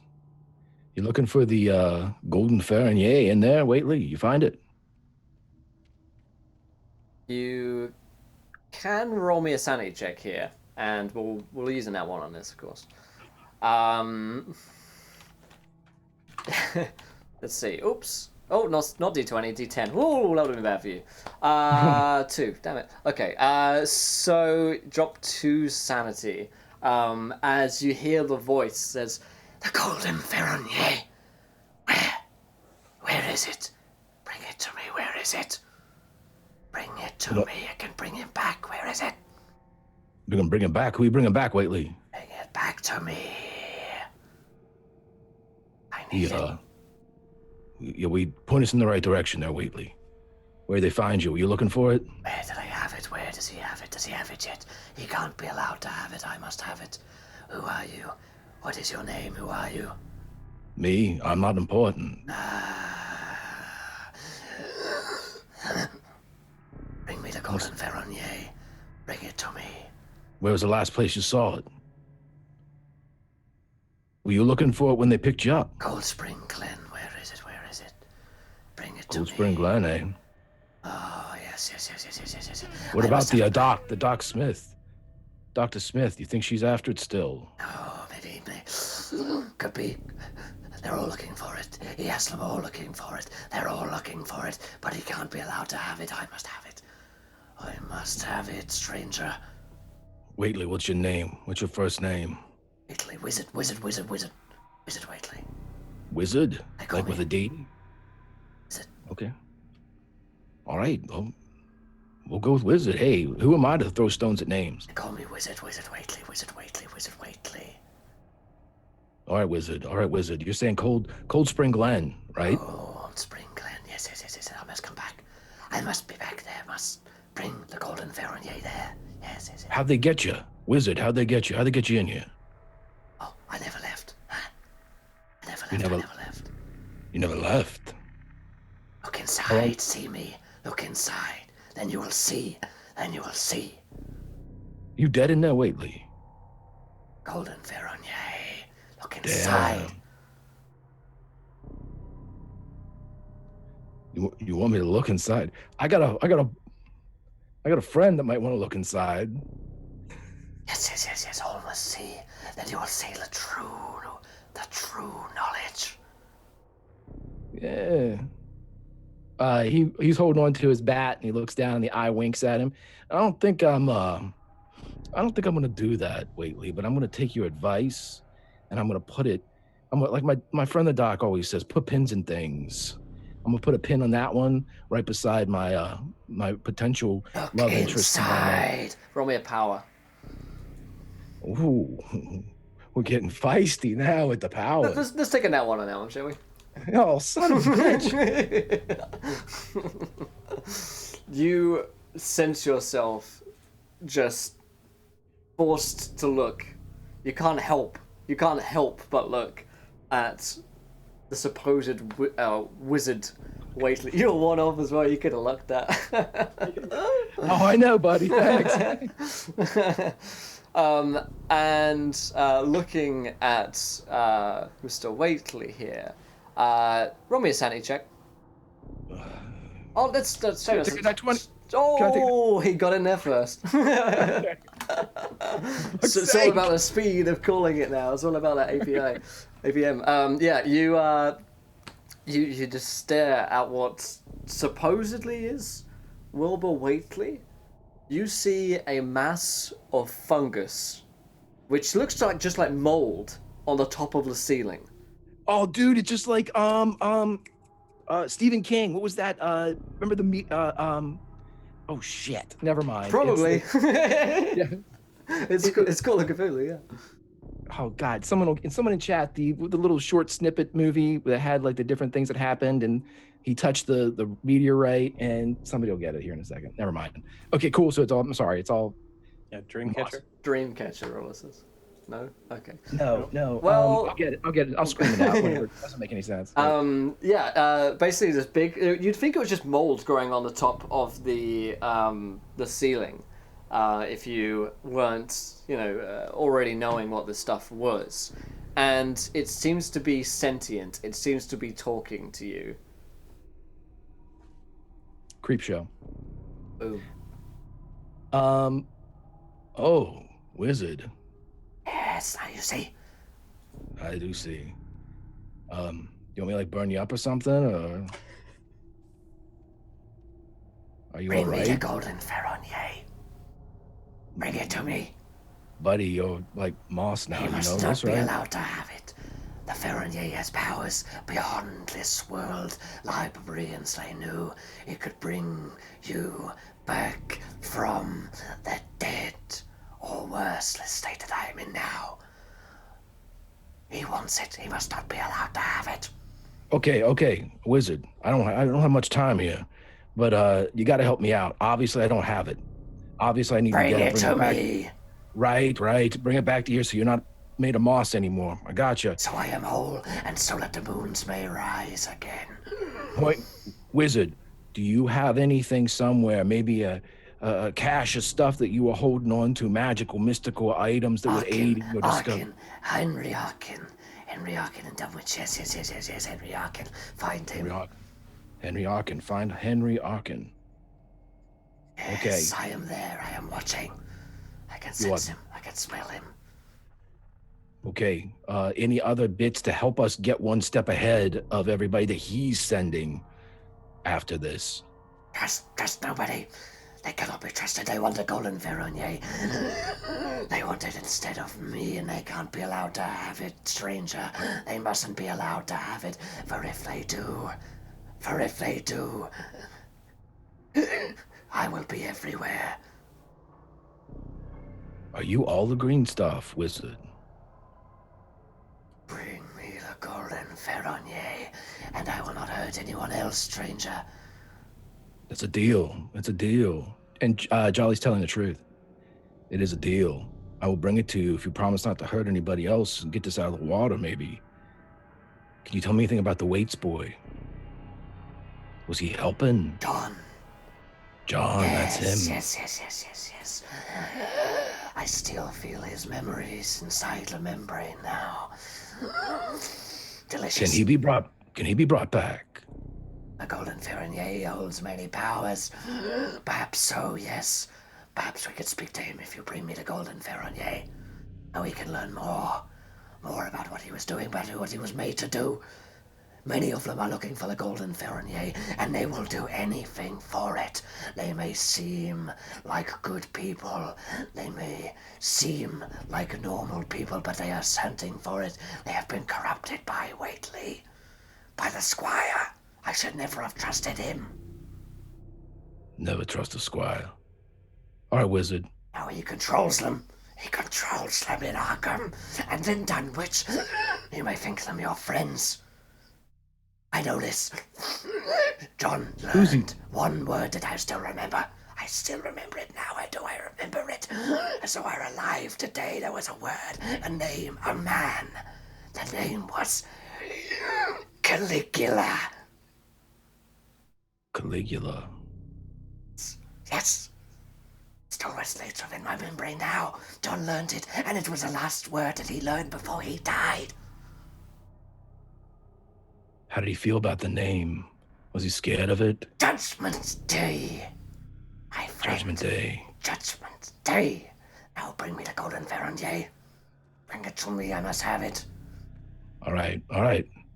Wizard, you keep thinking about being a person and not what you become, all right? Yes, stranger. Yes, I will be watching. All right. Fear killer, bring me the golden Fahrenheit. Trust no one. Trust no one. I got a friend from Cardboard Town. Can I trust her? I know not. I'm gonna go ahead and roll the dice on that one. And he closes the door and the slide and walks off. All right. Let's go back to Lou. Lou, roll me 2 wild magic surges. Okay. 6, 1, 8, 4, and 3, 2, 8, 5. Ooh, you are scarred as though your digestive tract has been removed. What? Ooh, they did some things to you in the asylum, didn't they, Lou? I did. It was horrible. Oh dear, oh dear. 3285. As if, but not actually. I'm gonna keep 3285 to myself for a moment. But fear not. That doesn't help you, Will. And you're looking for the locker room, right? Yeah. Cool. You step in. Steal stuff. Bunch of lockers in here. It is locked. That you can see in through. Totally gave me the keys, right? Yep. So you clunk it open. You don't have the keys to the lockers themselves. They are all individually locked. I'm not worried about that. To start going down, I'm like, pick. Alrighty. I'll look for an interesting locker, and I'll pick it, and then I'm like, that one, and I just like start them open. Roll me the locksmith. Okay. 61. That's a success. Nice. You pop it open. Inside there is a revolver. Oh. With 5 bullets. Okay.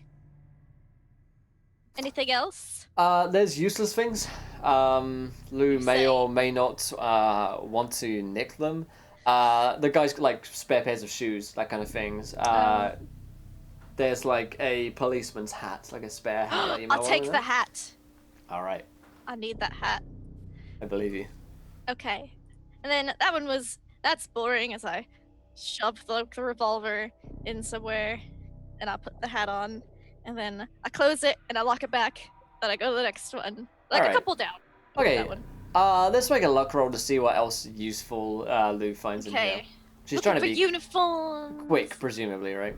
Yeah. Oh, she's Yeah. super fast. 80. Is that a success? That is. Nice.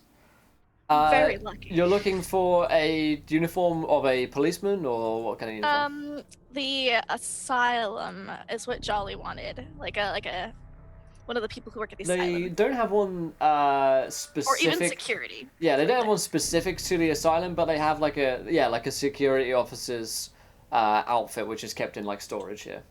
Okay, I'll take that. Which is like, it looks good enough to pass, you know. Does it have handcuffs? Did I find handcuffs as well? Sure, yeah, on the locker you can find handcuffs. Okay.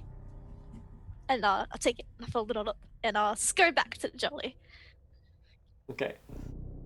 And I lock it back too. At this point, we're going to come back to Mr. O'Kane. Garen, a guy comes back, and he's found like an old battered like Bible which has been in there for ages. It's clearly not like, you know, signed by the Pope. And he kind of puts it down. He's like, there's nothing else in there. I mean, it's pretty empty at the moment. You know, just some old cases in there and no book. I'm sorry. Garen looks down to the Bible and he opens its first page and just kind of does a quick, like, with his fingers flick through the book. Is there anything like written on the Bible, or is it just a normal old Bible? Yeah, it's like a crappy old Bible, right? Garen takes a deep breath and he says, "So, are you a family man?" Family man? Yes, sir. Yes. Well, my family is the church, sir, and I'm afraid that if I do not retrieve the Bible that you have taken from me, I will be excommunicated from my family, and I'm terrified of this, sir. And if you care about your family, I encourage you to go back in there and please look just one more time for that book. Well, I sympathize, but I I don't know if there's anything else in there. Maybe I could take a look overnight, and you could come back tomorrow, and I could show you it.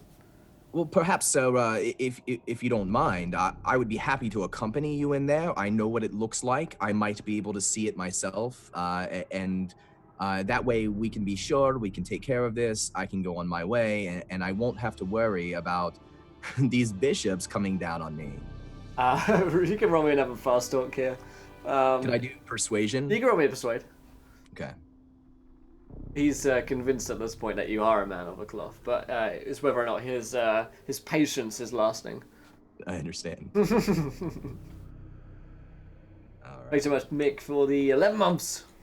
Oh, that is right on the barely a money. success. Whoo, baby. Okay, yeah. So, yeah, he kind of like sighs. He's about to say no, and he's like, "Fine, you can come on in." And he lets you into this evidence locker room.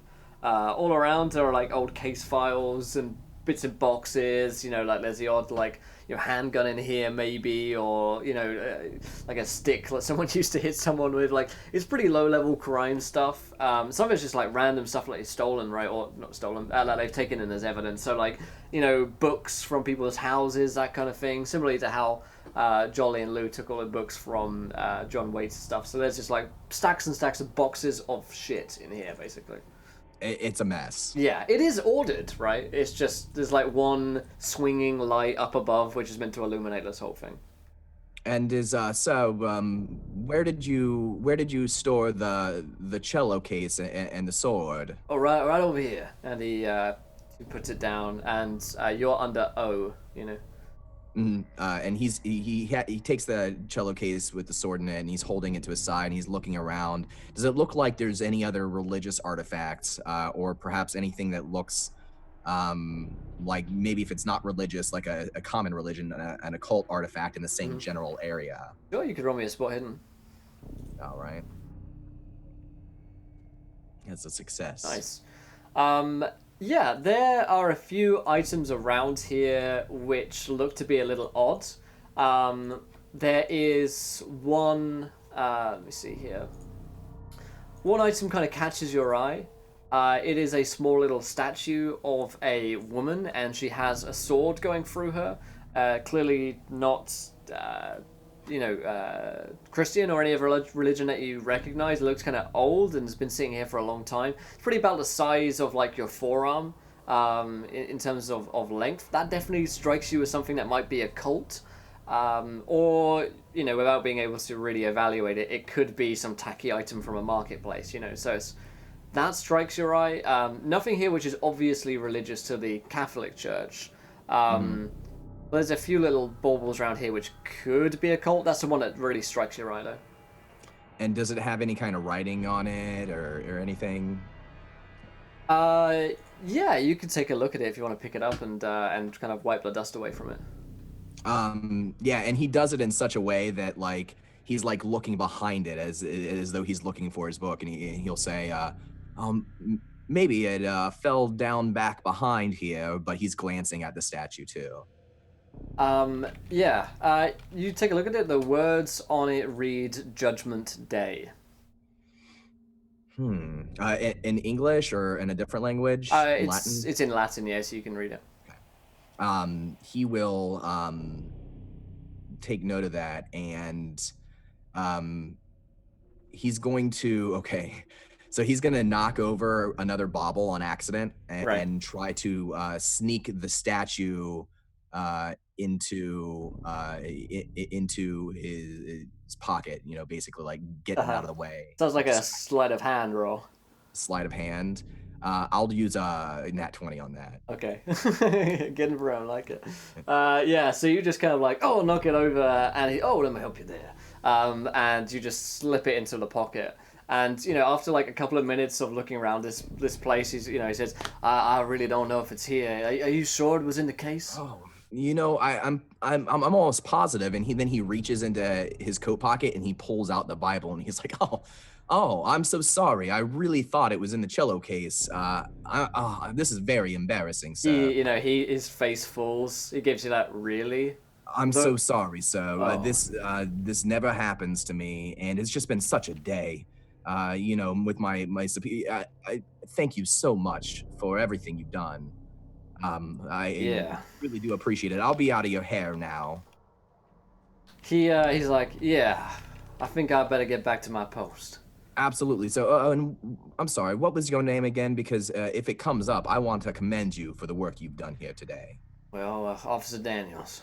Officer Daniels, thank you so much. And he says the word so much and then so much again. And he basically, at this point, he's just trying to stall a few extra seconds, hoping to give them time to get out. Okay, so at this point, we're concurrent, so Jolly and Lockpick Lou have just converged back together.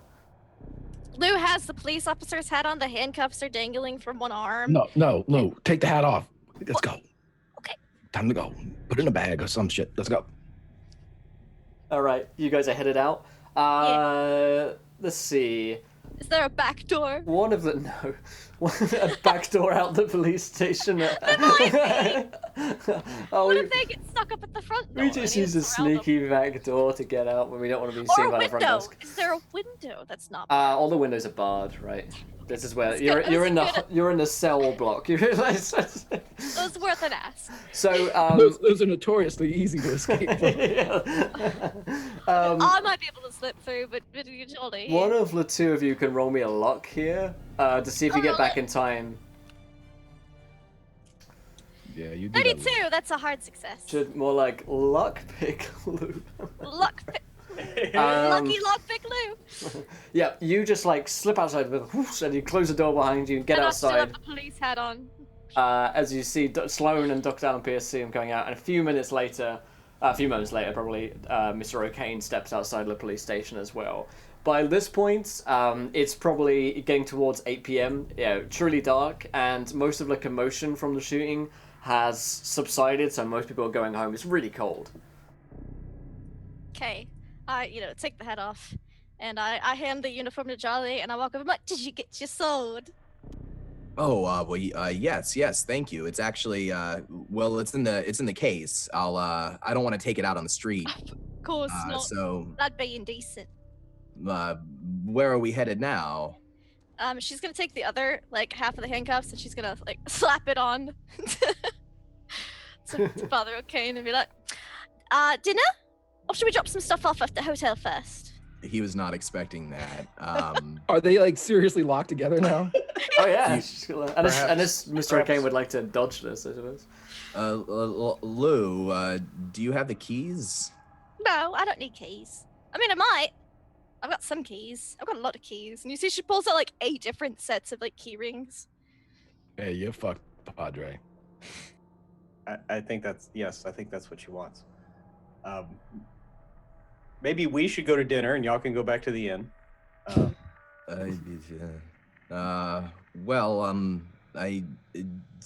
the handcuffs necessary? And he kind of... I thought they were fun. It's just that it might be hard to eat food, especially pasta, which requires 2 hands. We're getting pasta. Oh my god, okay. I was thinking pasta, yeah. Okay. Well, how about we drop our stuff off at the inn, and then we'll walk to dinner, and then I'll uncuff us. Okay. Hey, did you guys find anything in there?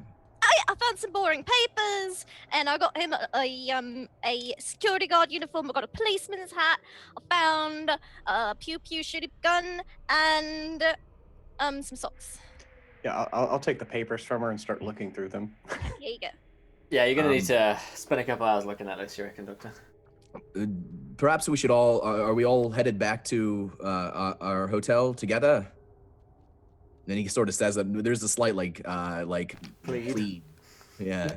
He walks right by the father and he says, "No, I don't have to go back to the hotel." And he walks over to Sloan, and he says it loud enough for everybody to hear, but it's more like Sloan's wheelhouse. And he says, "Okay, Sloan, what I'm about to tell you will probably make perfect sense to you, but I'm going to say it for everyone, and then you can interpret what I'm saying.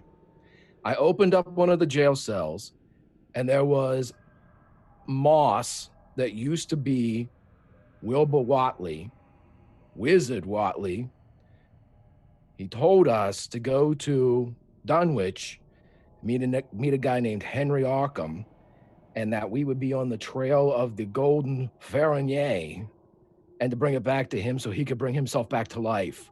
He also said that he may or may not be all of the green shit in the area, and that he still remembers and feels John Waits inside him, and that he could potentially get more information directly from John should we bring him the Golden Ferronier. Now, that's exactly what happened. Tell me what happened, because I don't know what happened. So he's the lentils. They aren't lentils. It's Sure, moss. Right. That's Kit. yep. Was there any of this? So there was this fungus in the cell, yes? It was all fungus. It was talking to me. It was talking fungus. I see. May I suggest that we return to somewhere warmer where we can discuss this instead of out in the middle of the street where it's freezing fucking cold? He looks back at Garen and offers a very slight smile, and he says, well, why don't the three of us go get something to eat? We'll get a nice table. We'll start drinking some wine. These two can run back to the hotel, do what they need to do, and change and whatever they requires. And then we will sit and we will have a drink, get warm. You and I will discuss things. The doc can start looking over his papers. Oh, yeah, I think it sounds like a plan. Well, I would like to also be in that conversation, fellas. Hey, we'll give you a recap. Anything that's good, we'll put pins in, and then when you get there, we will take them out and we will recap them. Doc's like an acupuncturist or something. He just loves sticking pins in things. I got a statue. Got me through my and residency. He pulls the statue, the occult statue, out of his pocket. He says, "I found this." You nicked something from the evidence room. Oh, you done it now, Father. I'm so Wait. proud. That's like Are you a allowed- mating call. Are you allowed to do that? It was in Latin, and I thought it might be important. I don't know. I just had a hunch. Or you May can I steal have a anything as long as it's in Latin? It's a gray area in the church, in my specific order. May I have a look at the statue? Yes, please do. You'll see here it says Judgment Day, written in Latin. Sloan, I'm run not me a sure. sanity check. Let's use that now one. You I think a lot of vows are just going out the window tonight. Oh, one sanity, not too bad. Oh, that's all right then. This- when you look at it in the light, Sloan, it gives you a really bad feeling because you've already seen this vision of John Waits scratching it in with his nails that Judgment Day, and when you look at it, it just gives you this. It makes your stomach just kind of drop, and that feeling of dread just comes over you for a second. Don't like looking at it. I'll Yes, well, you can put it away now. Is it worth anything? Does it do anything? Does it tell you anything about our situation at all? But he It does tells start to pull it me. away. It could be. I need more time to research. Well, It's too late, and I shall do that tomorrow. okay. Keep it safe. Keep it hidden. All right. I'll do that. He'll put the statue back in his pocket. Okay. Yeah, Sloan knows that, like, trying to do his, like, whole mysticky thing, touching objects and people and looking into their past, really starts to have a toll if he does it more than once per day, particularly on his sanity. Yeah, it fucks me up big time. All right, so Lou and Mr. Arcade are headed somewhere. What's the plan? Where's everyone going? Go back to the hotel. We're gonna drop off some stuff and then go on our date. All right, and everyone else is just staying back at the hotel, yeah? We're gonna go to a restaurant and sit down. And Oh, we're all going out together, are we? Well, no. Oh, Me okay. and the doc and Sloan. We're gonna go sit down, get some warm, get a nice bottle of wine, maybe like Yeah. a red, Beautiful. something red, possible. Something red, yeah. Yeah, we're gonna sit down, and these two are gonna run back to the hotel. They have business, and then we're gonna just take time. And All right, so you guys head off back to hotel. You guys grab a restaurant. Lou, is there any particular place you would like to dine at tonight? You've got the Black Dahlia Jazz Club. There's the Blue Ballroom. There's the Cat and Fiddle pub. Okay, well, not the Cat and Fiddle, because I have a feeling that, Mr. O'Kane is pretty classy. Yeah, they serve real pub grub down there. They do. I mean, it's delicious, but she's clean right now. She wants to go to a fancy place. Yeah. Preferably some place that serves pasta, because the only place for pasta in Arkham is the Black Dahlia Jazz Club. You've heard. Well, I guess we're going to the Black Dahlia Jazz Club. I guess we are. So you head there, and you and Mr. O'Kane walk in. The waiter there is very finely dressed. They wear these little like eye masks, right? Kind of just covering their eyes and some of their foreheads. Nice suits as well. And he says, "Madame, Master, do you have a reservation here?" Oh, well, no, sir. We did not know that we needed a reservation. Dear, oh dear. Let me see what I have. Are you sure my name isn't on the list? Have you checked twice? It's Jenkins. I booked it weeks ago. It really should be there. If you look right there, can I look? Can I look and see if there's like a name on the list that hasn't been sat yet? Sure, roll me a spot hidden. Okay. Oops! If I typed in the right command. 22. That's a nice. Yes. Yes, there's a woman's name on the list, Miss Carolina. Like the Miss Carolina. The Sausage King. The Sausage King. Yeah. Oh, of course, there you are. Pleasure to meet you. Would you follow me to your table? Of course. Unless, of course, you'd like a drink at the bar, first of all. Well, Lou, and are we still... Have you unhandcuffed us yet? No. So he's trying very hard to hide the fact that they're handcuffed. Yeah, no, she's like holding his hand, and she's got, it's cold outside, so she's got like jacket So he's on. got like one hand over the cuff, over top of the hole. Beautiful. And he's still got his cello case. He brought that with him. Yes, he said, "With the sir and the madam as you enter into this jazz club, would you like me to set this aside for you? We have a secure storage room." Oh, no, sir. I like to I like to keep it close to me. I've had some bad experiences with theft in the past, and I know your establishment is quite nice, but it just makes me feel more comfortable that way. How about a table there? Do the tables have cloths? Oh, yes. Okay, good. So he thinks to himself, well, it'll be easier to hide this handcuff situation with a tablecloth. Excellent. He sits you down. There are a bunch of other people here. There are a jazz band playing, and it's kind of like slow swingy numbers that are on at the moment. There is a dance floor, but at the moment there's no one really dancing. You guys are coming, and it seems like it's starting to fill up in this place. Everyone that comes in are, posh types, you would think. Everyone here is well dressed and looking to wine and be dined, and the clientele is a much higher caliber than that of the Cat and Fiddle, and so are the prices of the food and wine around here. You're looking at spending a fair pop of money when you come into the Black Dahlia Jazz Club. So what, $5? Sure. Yeah, sure. You have at least the bread. For the bread, yeah.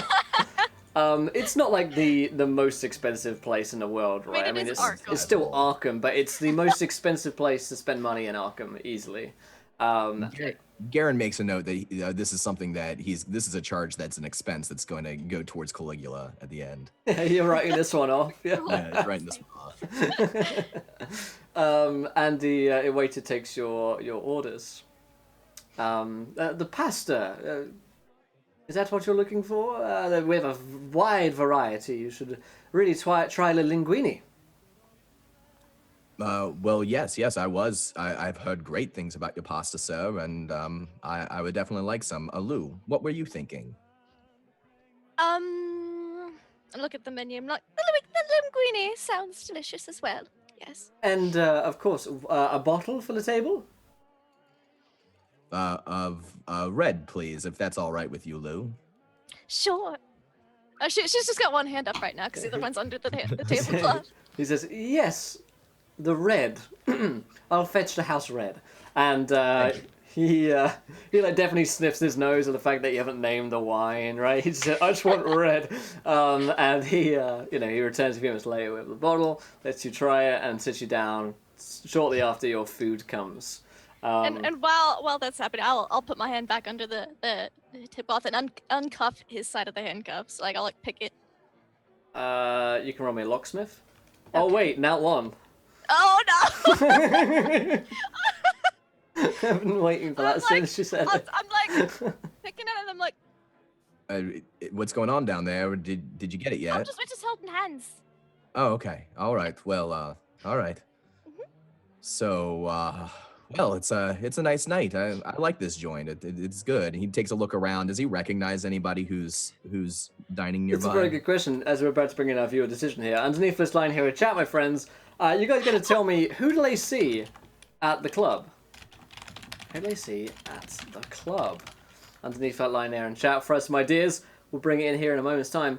So you're taking a look around. You guys are wanting and dining. Kip and Sloan and Dr. Pierce, where would you guys find yourselves of a night? We're in some completely different restaurant, probably having the equivalent of like Chef Boyardee because we didn't want to spend any money. Yeah. Drinking probably beer and shit, sitting there going, I go, well, hell, I guess she killed him. I don't know. A part of me kind of wishes we're in the same restaurant, but in the corner going. But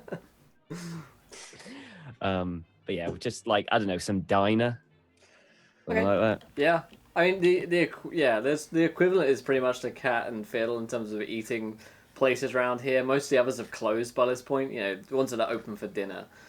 So you're probably in the Cat and Fiddle, getting some pub grub down here. Pub grub. It's not the worst place. Jolly's just shoveling it in. About halfway through, he just looks up and casually says to the others, I'm pretty sure they're probably making this with the green water, right? Right? Well, I mean, I'm pretty sure everything here was made with the green water. Yeah. Right. All right. Well, you know what? I can't taste it. Can you taste? I can't taste it. He just keeps Maybe it cooks out. Yeah. Fingers crossed. But I'm just going to be in the corner just flipping through the file that... Yeah. Roll me you can roll me a library use, Doc.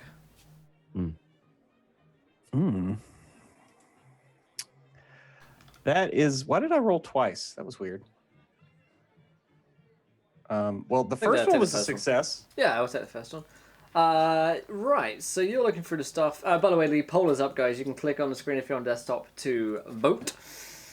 Let's see. So, this is a good time to read through our file numbers. So, number, was it 12, I believe, is one that you just got. Yes. And Fatal 2 donates £15. I just realised Sloan is still alive to celebrate his 4 nat 20s and 3 advantages to Sloan. Ooh! Yeah, celebrating. That is very generous. Good time to celebrate life, Sloan, in the Cat and Fiddle. Incredible. So, number 12 in your handouts, Prue, if you don't mind giving that as a read for us. It's a coroner's report of 5 police officers. Okay. In general, the bodies of the officers appear to have been physically separated. The largest fragment weighing slightly less than 2 pounds, 2 ounces, while the combined weight of the 5 officers was something around 898 pounds. The total weight of the tissue and bone retrieved from the Glen weighs... Wait, does that say Glen? Yeah. From the Glen weighs slightly more than 200 pounds. This is great for dinner conversation, by the way. Indicating a loss of nearly 700 pounds. The tissue was thoroughly cleansed of blood due to the unusually heavy rains, accounting for some loss of total weight. Most of the fragments show evidence of burns, and it can only be assumed that the deaths were caused by a lightning stroke of massive proportion. That sounds familiar? Only this amount of power could thoroughly dismember the actually melt 5 human beings. Dental fragments and a few surviving portions of fingerprints positively identify 4 of the officers. The 5th, Axewater, could not be absolutely identified, but under the circumstances, it is not to be wondered at. In some instances, only a single tooth or partial fingerprint was used to identify an individual, and it is not surprising that no identifiable fragment of one of the men could be found. The office of the coroner is convinced beyond a doubt that the remains of all 5 officers have been discovered. Okay. Yeah. No. Not buying it. Right. This definitely stinks of some kind of cover-up to you. And this is the official police report. That's what you found over the first bit of dinner. You can take a look at some other ones in a minute. But let's cut back to Garen and Lou. You're looking around in the Black Dahlia Jazz Club. Yeah, you notice a man who's pretty famous around these parts. His name is Ryan Hawkes. The author extraordinaire. It's strange that he'd find himself in a place like this, because usually he's touring the Africas, and most recently has released his latest novel, Ryan Hawkes and the Masks of Nyarlathotep, which has received critical acclaim. And some would call it pure fiction. Others, would suggest that there's something to that. But either way, I read the picture book version. I read like the back of the cover, and I really liked the Russian lady. There's a graphic novel which is also being produced at the moment. And Mr. Hawkes also writes in the papers, right? So he writes of his adventures in like monthly updates in the papers. So it's surprised to see him here. He's opposite a very charming woman. He's... You notice him there. He's the only guy that you recognize here at the moment, though. Oh, this really is quite the fancy joint of Ryan Hawkes is here. Oh no, it's crazy. I have read a couple of his books, and I didn't care much for them, to be honest. I liked them a lot. I liked the graphic novel. It had a bunch of pictures. Oh, I did not see that one. Explosions, so it made it exciting. I did like the explosions. That's true. And he is very striking. So how are those handcuffs coming? Is someone talking about me? And Mr. Hawkes looks over as if he's surprised. Sorry, I felt my ears burning. And he comes on over. You should get that checked out by a doctor. He comes on over, brilliant smile, places 2 books down of his own books, gets them out and begins signing them for you. Ryan Hawkes, pleased to meet you. Pleasure to meet you. It's good to meet you, sir. John, I'm sure. Can I ask you something? Because I did read your Masks of Nyarlathotep, and my colleagues and we had a lot of conversation about whether or not it was a flight of fancy or whether or not there was some truth to it. Now I've got you here face to face, sir. What would you say to me? Is it real? I'll tell you exactly what I said to my agent, Ludlam. I said, Ludlam, do you think I have the imagination to make this shit up? Oh, that is a good point. I have read some of your other works, and this is definitely the most vivid of them, I would say. He takes it as a compliment. Yes, I think this is definitely the most entertaining, the least boring of these books. Yes. Why, boring? Yeah, the least. It's not. This one's not boring. That's why. I'll have you know that I have had many good reviews in the papers about my previous works. At least 3 I've read myself. At least 3. Well, that's certainly something. Now, in his version of the Masks of Nyarlathotep, did he tell the full story? Like how far does it go? It's like in his book Ryan Hawkes is the star. And he did everything. Like there is mention of the others, but it's basically everything that Ryan Hawkes did. You remember vividly a scene in which Ryan Hawkes blew up, a bunch of different buildings in London and around the place. Yeah. You also remember Ryan Hawkes vividly at the end finding his lover Cho Sing, because Ryan Hawkes is he can't be stopped. The end was super touching. Yeah. I found it very compelling. So and then he also of course the Russian giantess was also in love with him as well, and they had a big kiss at the end. Ryan Hawkes is open to all. That's right.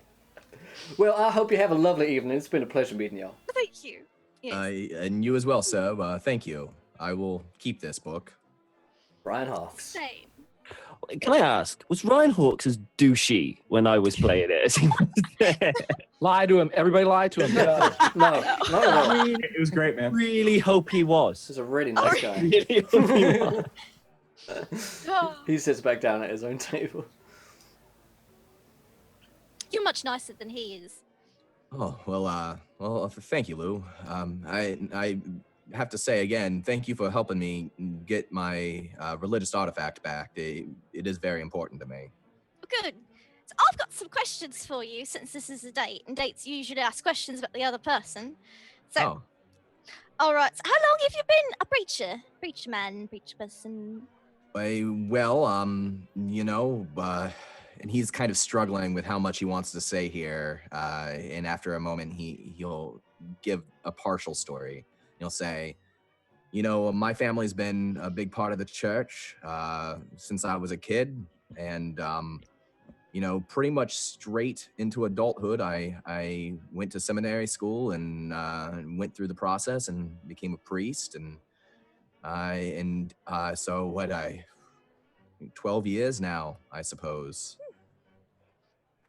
Interesting. So you've never had a girlfriend before? Well, there is we take certain vows. Did they make you take a vow of chastity? We don't see it as a bad thing. We see it as we have a marriage. It's to not a God. yes or no. It's a yes or no question. When I was in school, before I joined the seminary, I did have a girlfriend. Name was Lucy, and but I haven't talked to her in years. So Really, was she not really pretty? my memory says so, but it was a long time ago.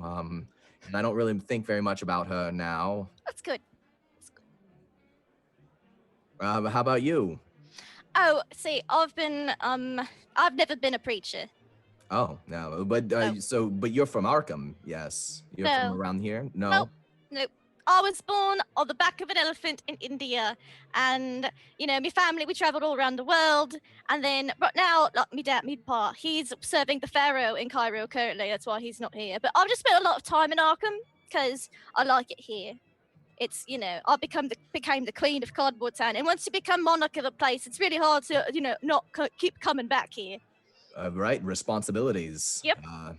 How long have you been here now in Arkham? That's an excellent question. She kind of tries to tell it. She's like, a while, not less than 5 years, but more than 6. Oh, I see. Well, what So like keeps 3. is in the Cardboard Town thing? That's what keeps you around here? And he takes a drink of wine. Partially. There may have possibly been a couple of times when I was just passing through, minding my own business, and they're like the police. They think I'm crazy or something. It's crazy, and they either put me in the jail or the asylum. But it's really not that hard to get out, so I've just keep it up. One time I was there for a little while though. In the asylum? For a prolonged period of time? A little bit. It wasn't very fun though.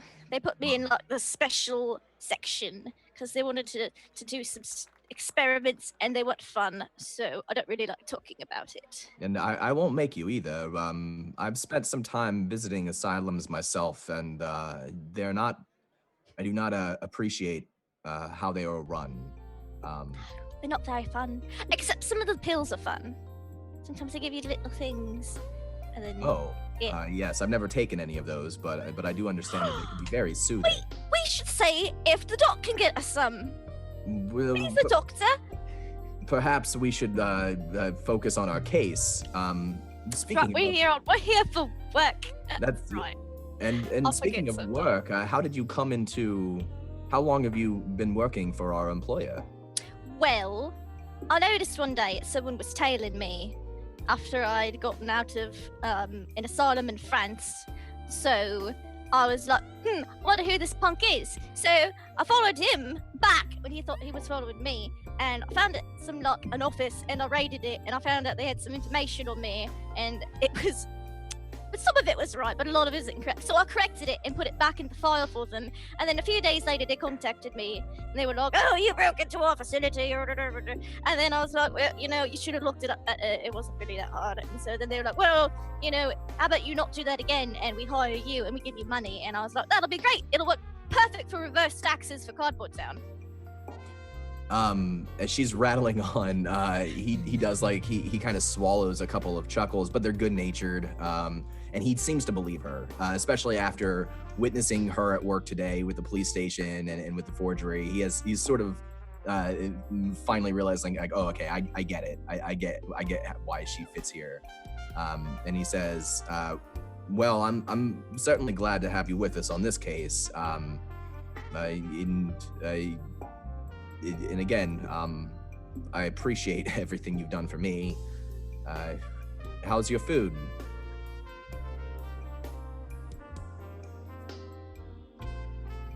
You're muted. It's delicious. How's yours? Oh, it's very good. It's hard to eat pasta with just one hand. I mean, we could do like I could scoop up one end of the noodle, and you could scoop up the other end of the noodle, and we could meet halfway. Well, I think that I think we low profile is called here. That's part of our profession. What? Really? Are you sure about that? Because I'm pretty sure that was not in my Caligula case file for this mission. Oh, it was in mine. Oh, was it? Can I see it?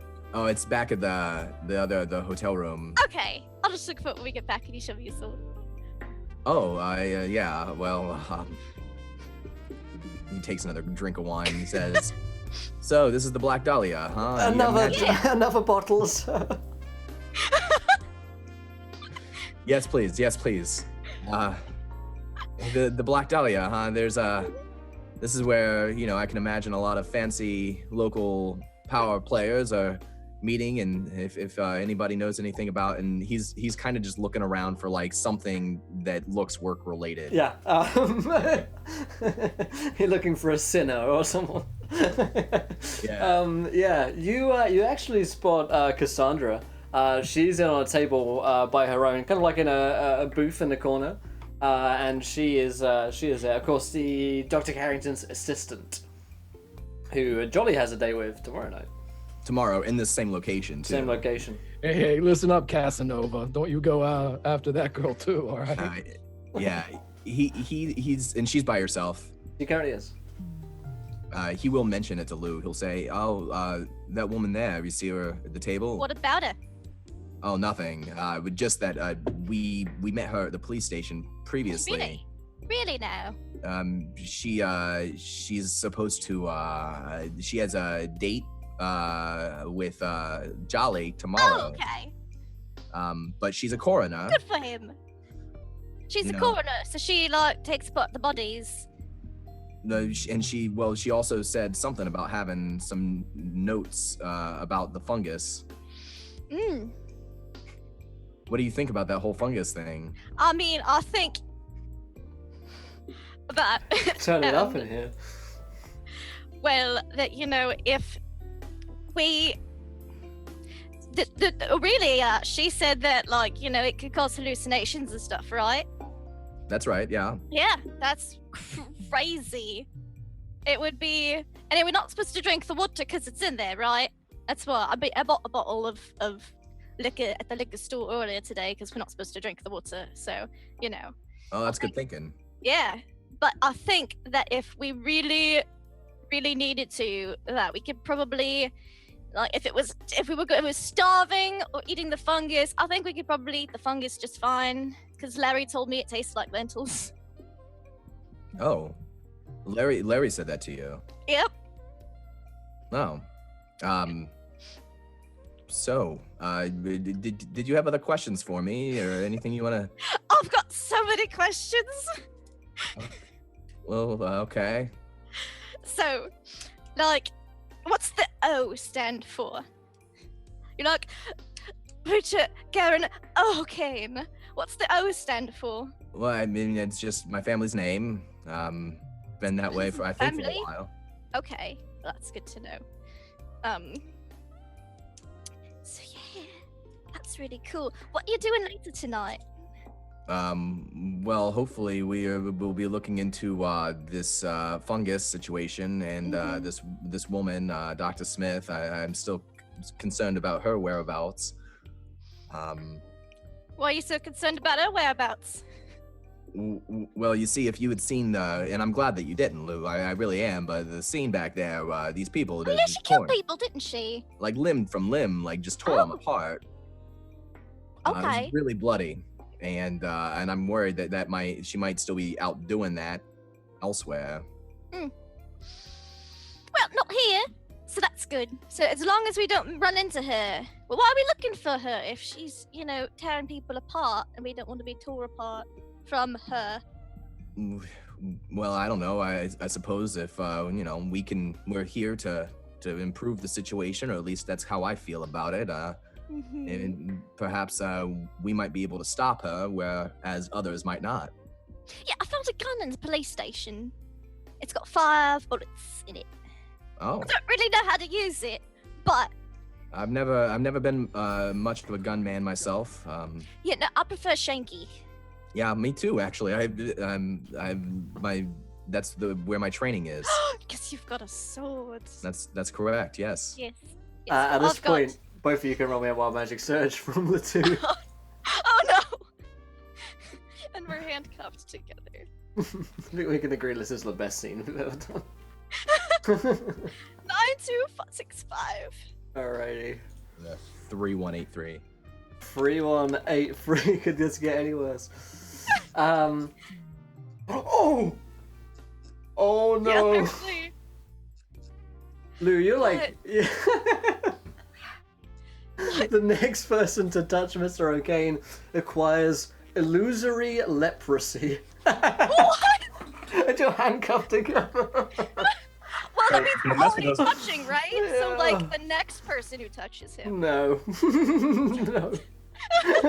Not at all. I tried. Don't Nine... mess with those vows of chastity. Oh What? no! No! 9265. Nearest priest has secretly engaged in commendable charity work. You got a topic of conversation, Karen. Yeah, you gave her Tell me it deals with leprosy, please. Oh my god, that's so ridiculous. Nearest priest, cannot believe that.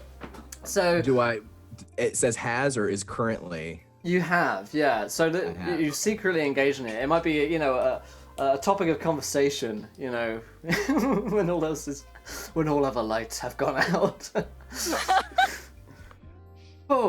Yeah. Carry on for a minute. Going back to the whole Arkham thing, and not to try to get you to talk about it, because I know that that's not you. That's where you were, not who you are. But I have spent a lot of time, ministering and speaking to patients at asylums like So Arkham. the crazy people, because I'm not crazy. Well, a lot of times my work is to determine how crazy they may or may not be, and also to give them some comfort, an ear that's not judgmental. You don't think I'm crazy, do you? Do you get there? Yeah, well, I think that you are a very, very sharp young woman with a lot of skills and qualities. And I think that you have an interesting way of looking at the world. I do. Good dodge. Good dodge. It says Ryan from across the... Good notch. At this point, people are starting to leave. You've been here a couple of hours. The wine is Wait, flowing. It's getting How towards... bubbling is the wine? Well, you've had a couple of bottles at least. It's getting towards, the closing time. The waiter kind of comes over with the bill, which is pretty, they're going to pay a fair amount of money for this. Yeah, what's the bill? Can we afford it? Because if not, Oh yeah, you can definitely afford it. But it's, it's definitely a wincing scenario when you look at the the check and everyone's leaving. At this point, Cassandra will have left as well. Okay. Garen winces at the check, but he'll take it unless she fights him for it. Nope. No, he'll take it, and he'll again make that mental note like Caligula is going to pay for this one. But he'll go ahead and pay it, and he'll leave the bare minimum. I would say like the smallest amount of reasonable tip that he can. Absolutely. Heading back to the Cat and Fiddle. The rest of you guys, Dr. Pierce, you were doing a little bit more reading this evening over dinner. All right, you can grow me another library use here. Okay, I'm gonna go ahead and use an at 20. Oh, baby. All right. So you're going to find the police have a transcript number 9 from the Aylesbury transcript from 1924, which you can read out for us. Number 9. Number The 9. murder suspect found guilty. From the Aylesbury transcript, December 1924. A long and confusing murder trial was brought to an end today when Judge Orrin Crockett sentenced Matthew Potter to life imprisonment for the cold-blooded murder of Abner Brown, both residents of Dunwich Township. Potter stood silent as the sentence was read, but the members of his family booed and jeered the Honorable Judge Crockett, interrupting the proceedings. Temple Potter, the convicted man's son, had to be forcibly escorted from the courtroom before sentencing could be finished.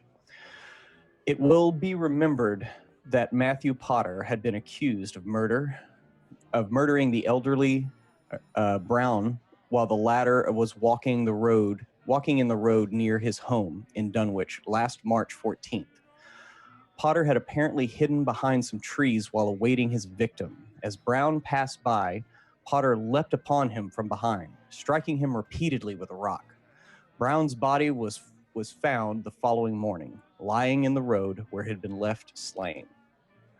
The irony of the story is that it appears that Brown was the victim of mistaken identity.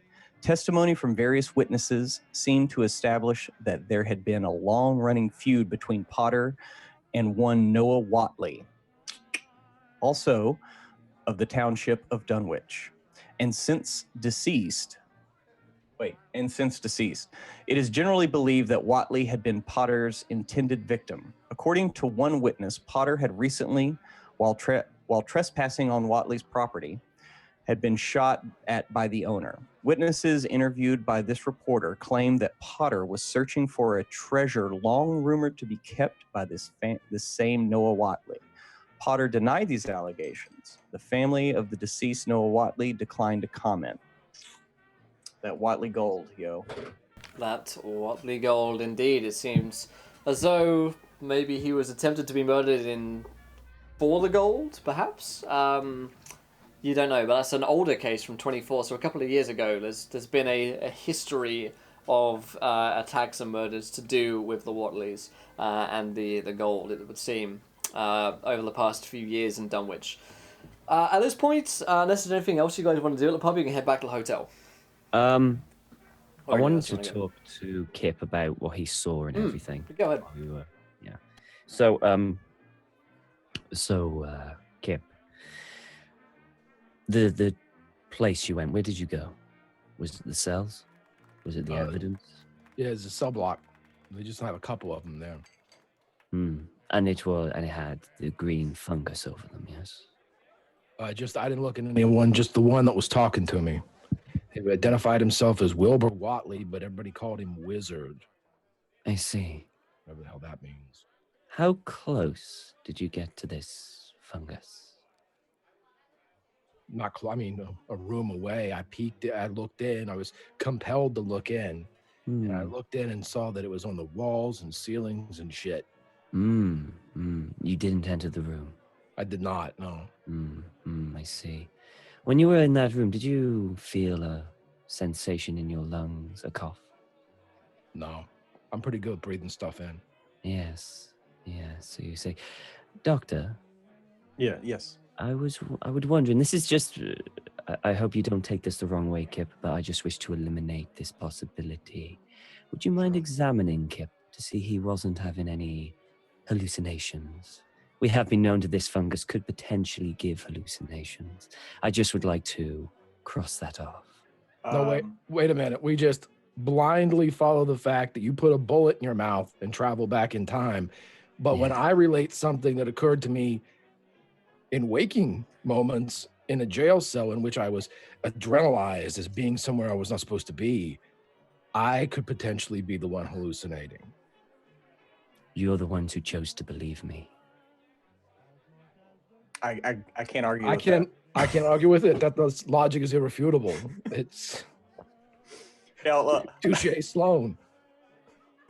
Yeah, I'll look at Kip and be like, pull out a lighter and like have him follow my lighter with his eyes and see check his responses. Seems normal, Seems normal. Yeah, it seems normal. I just wish to cross off that possibility. You understand? Sure, yeah. Right, exactly. I could be crazy. So what you're saying is that this fungus could be part of this person you were talking to. And remind me, what did he tell you? What did he want you to do? I asked him, he desperately wanted the golden Ferrigny over and over, bring it to me, make me whole again, make me put it together, blah, blah, blah. Then he said, I said, can you help us? Can you get us a step ahead of whomever? And he said, go to Dunwich, and there's a Henry Arkin. Henry Arkin. Like maybe he has a stone or something that everybody else wants, but Henry Arkin definitely is someone we need to talk to. Sloan, you can roll me an idea. Okay. I like it when you say idea. You know what? I'll nat 20 it. Can I nat 20 an idea? Yeah, sure. Yeah, I'll nat 20 it. It's a really good idea. Yep. So the name Arkin rings a bell with Sloan because he's seen it on the map before. Wait. Which map? The Map of Dunwich. The big map. And if Is you... that the one with the points on, or the... Yes, the one with the points on. Here we go. Arkin is at 102 on the map. And you remember there was some talk about room 103 is a mill, is the old Dunwich water mill. And 103 is also the room which John Waits died in. Interesting. And you saw a mill in your dream. I did. So therefore that would indicate that that's probably where the estate is and probably would be a good destination next to check out. There we go. Well done, Kip. Well done. I think perhaps we head back, have a good night's sleep, and then head to this location in the morning. Now, Kip, and I'll just kind of hack up some green glom or whatever. Be like, does that mean that I'm probably going to end up like that? I mean, did he say anything about this green shit that's everywhere? If it helps at all, Doc, he says he's been there a while. And I believe him. I don't think it's happened like in 2 days or something. I fully intend, if we can find this golden Ferrigny and it can make somebody whole again, Doc, that seems to be a golden ticket for you, no pun intended. No, I appreciate that. Yeah, because, fuck this guy. We get to him eventually, that's great, but... Well, we still do not know what this gold will do. So they're gonna walk back? Yeah. All right. At the first moment that Jolly can pull Sloan aside and away from the others, he would like to do so. All right, so you're just the three of you at the moment, so... He wants to wait till we get back to the hotel and peel off. Okay, so you get back to the hotel. You find Lou and Garen, who have just walked in as well. They are still locked to one another. I'll just really like your company, Care Bear. Oh, Where the fuck did you guys get to? Did we interrupt something?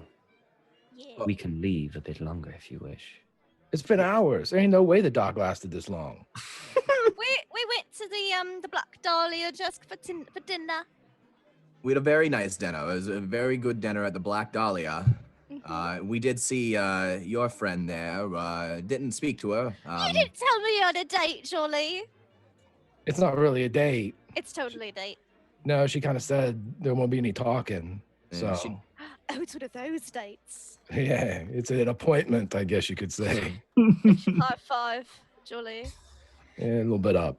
I'll take some of that. A little of that action. Well, it's good to see you, fellas. Welcome back. He was about to show me his sword. Yes, and you were all welcome to also. And he lays the cello down on the bed there, and he's like, it's just a sword. And he cracks it open, and he lifts out, and he presents is awkwardly because he's still handcuffed. Presents. It's a broadsword. It's old, but it's shiny. It's definitely looks like something from perhaps the Crusades. Very, very Catholic. It's got an ivory red striped hilt and a crucifix pommel. Like that. This is it. This is the sword. Well, they're all looking at it. Jolly will take a quick look, and then he will kind of reach and grab the back of Sloan's shirt and tug him towards the door. Yeah, Sloan will go. He's not going to sing. He's gonna stroke the sword. All right, the two of you are outside in the halls of the Miskatonic Hotel. He walks down towards the end of the hall. They know that there aren't any people staying in. There's no guests at the one end. And he walks down, and when he's relatively sure there's no one around, he looks at Sloan and he says, "So, you're pretty sure I'm not hallucinating, right?" Pretty sure, yes. All right. You're too batshit crazy to be what I think might be going on here, but I heard something else. The Moss Man, the wizard, he says he could still feel John Waits. I told you that, right? I'm going to say yes, because I can't remember, but I think you did. I did. I Yeah, did. Yes. Yes. He told me what the last word that John Waits learned, the last word that either was going through his head when he took his life or somebody took it from him. Want to guess what that word was, Sloan? It could have been a myriad of things. Caligula. Really? Really? How interesting. And why did he say that? Do you have any ideas? I asked him if he could feel what the boy thought about the word, if he was scared of it, if he hated it, if he loved it, if he was some type of feeling, but he wouldn't tell me. This thing was hanging by the edge of sanity. He's fucking Moss, man. I mean, he's gone. Yes. Yes. Well, I have no answers that you wish to seek. I have no idea why he would say such a thing. To be honest, I have no idea how he would even know about Caligula, unless, of course, and I'm going to forget the doctor who called us. Who was the doctor who called us? Dr. Henry Armitage, yes. Unless Dr. Armitage mentioned it to him before his, fate. Maybe we should talk to the doc. Perhaps that would be a good idea, to see if he has spoken about us to anyone else. You want to go see him now? What is it, 9, 10 o'clock? Ooh, I think it's a bit late, don't you? That's a perfect time. Somebody gets in their night clothes, puts on a cap. They're a lot less guarded than they are when they're in their sancta sanctorum or an office place. If you see them in their bedroom, maybe they're laying down, head on pillow. You walk into the fucking room and you say, "Hey, doc." You know What he about this works boy? pretty late, so you probably find him at the university. He does have rooms at the university as well. What do you think, Sloan? Want to go on an adventure? Are we not already on one? It's been boring so far. I would like to know the answer. Why not? I'm sure it'll be fun. Do you want to tell the others? No? Yes? No? I think it would be best to keep them informed. No secrets. Sure. We'll go with your thing then. Yeah, we'll come back and tell you guys. All right, they enter the room again. So this is it. Just a sword, It's you know. really big. It's a nice one. So I'm glad that we were able to get it back. But Kip, hey, what's going on? What's We're gonna go see the Doc Armitage, see if he shared with John Waits about us, about Caligula. Oh, We I need like that idea. we need questions answered. right now? Yeah. Maybe he's had a couple fingers of scotch or something. Maybe he's relaxed. I find when people are relaxed, if they tend to get tense, they tend to say things quicker than they would if they were prepared for my arrival. Yes. Hey, Father, why don't you bring that fucking sword too? Absolutely, of course, yes. You wanted to ask him about? Definitely not tense. We had a lot of wine with dinner. Yeah. I mean, I'm still feeling a little tense if I'm to speak my truth. Hey, and I'll pull out the bottle I bought. Oh, thank you. And he will take another swig. Perhaps you can. But if we're going to the handcuffs, maybe for the university. What? You want to bring the handcuffs to the university? Well, maybe we leave them Yeah, behind. that sounds like a great plan. Let's. Lou, take the fucking handcuffs off. This guy's got to use a sword. Mm. You know, you can't one hand something that big. Rim shot. Da-dunk. I might have been a little stuck earlier. You can't get them but- off, can you? I mean, you can save the confessions for later, Lou. It's okay. I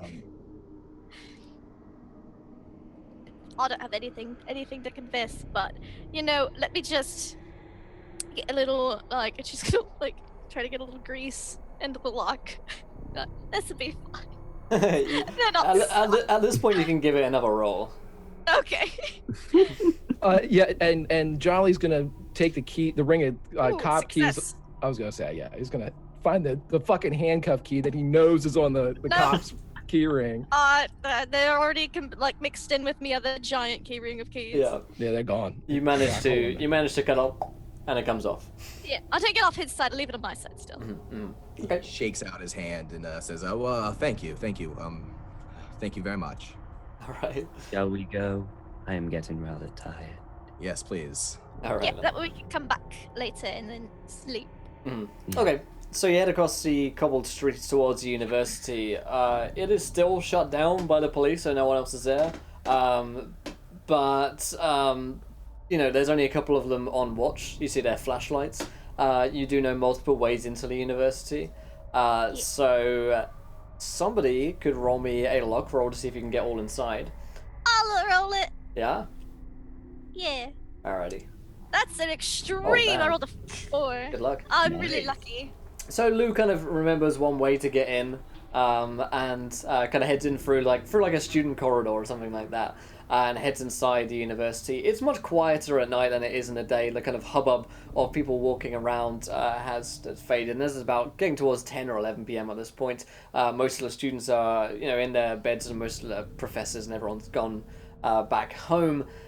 So you head up towards the steps of Professor Armitage into that kind of library area. Along the way, you will see the empty, and no longer there is a plaque there either, space where the gold ferronnier was before that Lou will Pointed out. recognize. That's where it was. That's where the plaque I took was, where the gold that was not there, that I would have taken if it had been there was.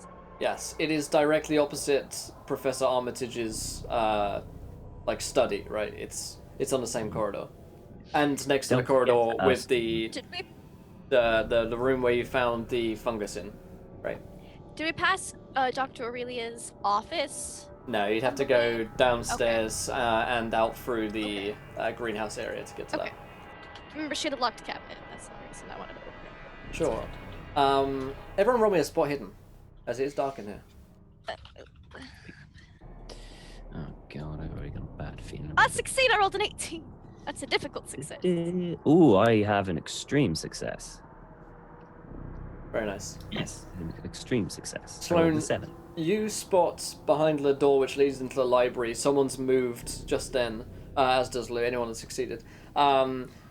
You will spot that a figure just moved quite quickly. Only a shadow that you managed to really see danced across the hall, the room from Dr. Armitage's and across to the other side. You see him for just a second as they flicker past the door. So from his office into the library? Into the library area, which Okay. leads to other places in the university, right? Can I sneak and like go up to the library doorway? You roll me a stealth check. Okay. Did somebody that saw that tell Jolly? Yeah, please? I'm basically just gonna say someone moved over there. That's Yeah. a success. Go get him, Johnny. I'm super sneaky. The bat's out. The cover's off the bat. It's blinking. We want him alive. Okay. We'll see. Lou sneaks up to the door. And I look in. Do I see the person who slunk in? You don't see anyone at the moment, no. There are rows upon rows of, library books that are stacked up, and you don't see anyone moving inside. There are no lights on. There are no As lights soon on as in Dr. Jolly- Armitage's office either. Sorry about that. As soon as Jolly would see her sneak ahead, he would say, "Hey, fuck, Lou!" And he's gonna try to catch up to her because she'll get herself killed if there's something up there. Garen will crack the hinge of his case open so that he can easily pop it open if he needs to, and he's gonna sneak up too, but he's gonna peek into Armitage's office and see what's going on in there. Okay, so you want to enter into the library and get towards the office, right? Yeah, are they like across the hall from each other? So you actually have to go into the library room itself to get to Dr. Armitage's. Sorry if I wasn't clear on that. Yeah, so his Okay. office is in the library. I thought they were opposite in the hall too. Yeah, we Right. saw it flash from his office past the opening, right? Will deeper Correct. into the library. Right. Okay. Okay. Right. Okay. So cool. he'll go with them then, and he'll say, Armitage was scared that somebody might be after him. I hope that he was wrong, but These believers. I want one of these believers alive. well, he's whispering now. Shall we? We shall. After all of you. Yes. I will stay back here with the good doctor and make sure he doesn't leave this way. Well, I just go into the shadows. Homer Simpson. Yeah.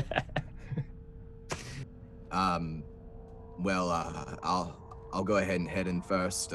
Jolly, you with me? Yeah. Sounds good, Padre. Lou's gonna kind of like flank like with them, like not be in the same group with them, but kind of like skirting to get like different angles so she can still see them, but kind of look around the library as well. Okay. And he's gonna try to move through quickly, but not noisily, stealthily as he can. Okay, so anyone moving in and wants to be quiet can roll me a stealth check. If you're I already staying rolled behind, one. you have to roll it. Yeah, you rolled Do I it to have get to- up towards the door, so if you want to sneak in, then yeah. Or you can I'm use gonna take a that nat 20 there. one. Alrighty. Oh, I'm so loud. I failed too. I'll trip. I'm like too busy like staring at Garen and like right to a bookshelf or something. Well, if that's the case, just give, instead of a nat 20, Will, why don't you just let me use a nat 1 and I'll just fucking Too late. chug it with the rest of it. Okay. Just- Okay, well, that means no one hears me. No one hears Kip. Kip sneaks in really silently. Garen's like a little noisy, like scuffs his foot on like a book is knocked over, and Lou like crashes through a bookcase as she like cracks open this door. And okay. pile of books just dum dum dum dum fall over. There's no response from anyone else here in the library. It is silent in here. The door to Dr. Armitage's study appears to be open or somewhat ajar. Sloan's gonna suddenly come to a realization and go, Doc, Yeah. What? that person might be there to harm Armitage. That could very well be a I think they should hurry. Yes. Go tell him. You should go tell them. Me. Oh, you will tell him. Fine. I kind of. Is anyone nearby? Lou's like halfway through a bookshelf. Okay, so I kind of go in, and Wait, now I'm alone. Shit. Yeah, Sloan can't. He can't really. You know. You got that 20, so if you want to pop a 20 on a stealth check in it. No, Sloan isn't stealthing. He's not stealthing. He's Oh. literally, he just opens the door. That is good. Like, no stealth whatsoever, and kind of goes, he might be after Armitage. Go! At this point, Jolly's bat begins to smoke as if it's extremely cold.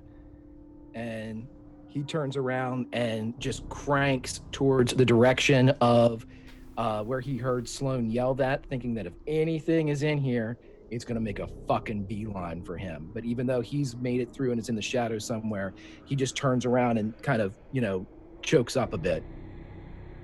And Garen, meanwhile, is going to push forward towards Armitage's office, ready to pop out, to basically lose his sword if he's under attack. Absolutely. Pull out shaky. Yeah. You open up the already ajar door to Dr. Armitage's office, and immediately you can smell a damp, almost moldiness coming from inside.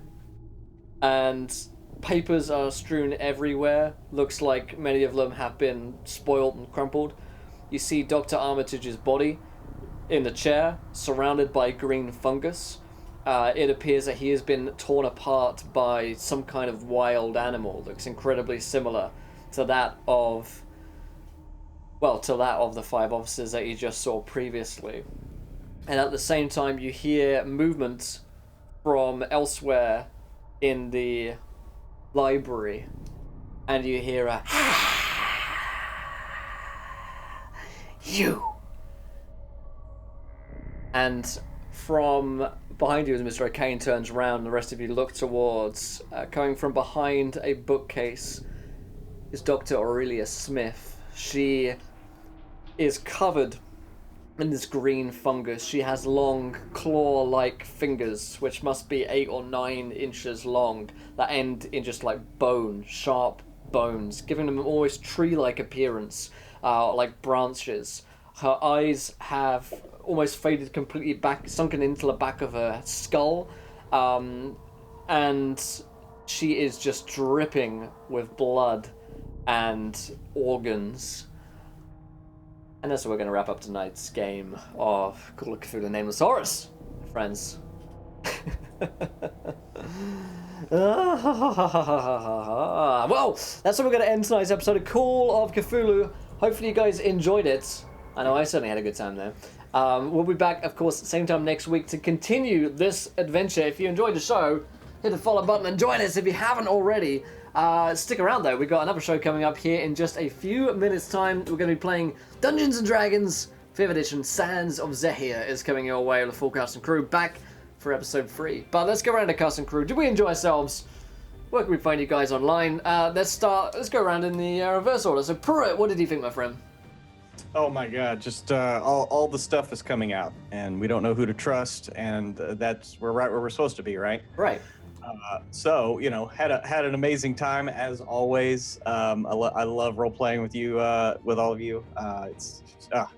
Anyway, it's one of the highlights of my week. But you can find me at Twitter at jprewink, or look us up at WebDM Show. Most of our shows are over on YouTube. That's the bulk of what we do there.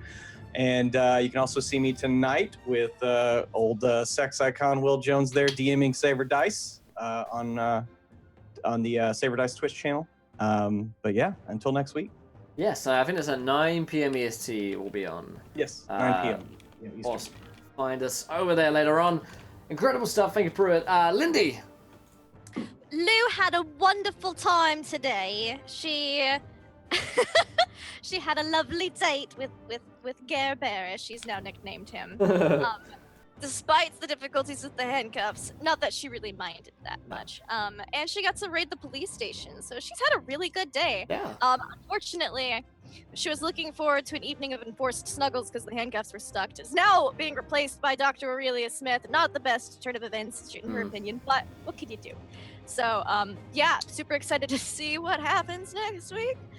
You can find me online at LaughLoveLindy. I'm on Twitch, Twitter, Instagram, all that stuff. I do Dungeons and Dragons, video games, and cosplay on my channel, and I'm also on Grimjack's channel on Sunday evenings from Cthulhu. Amazing. Greg! Hey, I had a blast. I love Wednesdays from 1 to 4 because it has been, it is, and will always be where it is at, because this is, like what Prue said, this is a savior of the week for me. I look forward to it every day. It is the absolute best. Chat was on fire tonight. Before I forget my drinks too often. Reaver, Big Pig, Lauren and Latu. Thank you so much, guys. Everything you add definitely adds to this show. And with some of those wild magic surges today, it's as if divine fate and intervention just poked its finger down and picked the ones that were to be rolled by Roll20 Force. Absolutely fantastic. Grimjack21502 on the Twitches and the Twitters. Tonight you can find me on Unmade Ming's channel from 8 to 11, playing the Lurk Steam for the last couple times. You can see me on my own channel on Grimjack21502 this Saturday at 9 for a special Lindy-inspired episode, and on Sunday it's normal time from 7 to 9 where we punch Nazis and take names. But guys, Wednesday 1 to 4 with these people, with this keeper is where it's at. See you next week. Amazing. Yes, Roll is right. That VD, perhaps one of the greatest we've had this season. The cameo of Ryan Hawks. Amazing. Don, yourself. Wow, that was an awesome episode. We still haven't, we're actually getting to like the first threatening situation we've been in just now, but just having the characters be the characters and become develop is great. I can't hear the music. I wish I could hear the music, so I'm looking forward to going back to that date scene to hear what you did to us. Oh my God, it's the best. Is it? Ryan Hawks was a real highlight for me too. I had some more questions for him, but I had to let him go. I'm Donathan at Donathan Fry on Twitter. I share comic book stuff, a lot of projects that I work on and write. So do follow me there. And these guys are the best. I can't wait till next week. I'm loving Nameless Horrors. Absolutely. And last but not least, Ryan Hawks, the man himself, Redundant UK. What do you think? Do I have to wait till a week to carry on playing? Can we not just, keep going? I mean, I think we have witnessed history today with this episode of possibly one of the greatest scenes we have ever experienced in Encounter Roleplay. Yeah. That was absolutely fantastic. And the viewer decision of Ryan Hawks, that was amazing. Absolutely amazing. He's as douchey as I really hoped he would be. Oh yeah. And not only that, that's kind of dwarfed everything. But not only that, we're actually getting into it now. With like all the intrigue and everything about the party, and we're actually going to see our first bit of action, I suppose you could say, with Sloan out in the open, vulnerable. So yeah, you can catch me. I'm Redundant UK on Twitch. I'm Redundant_UK on Twitter. I stream Monday, Tuesday, Thursday, Friday, 2 p.m. GMT. I'll be streaming tomorrow, 2 p.m. GMT. I'll be hanging out in Encounter Roleplay as well. Yeah, absolutely. Yes, we witnessed scripture in action. Most assuredly, we did. And that first edition of the Bible, man. Whew. That was some good stuff. Thank you guys so much for joining us tonight. We're going to continue on here another, 3.5 hours. D&D coming your way, and then later on 9 p.m. EST on Save or Dice. Check it out, my friends. Until next time, try not to throw too many net ones because we're going to be laughing when you do. Good night, everybody. Bye.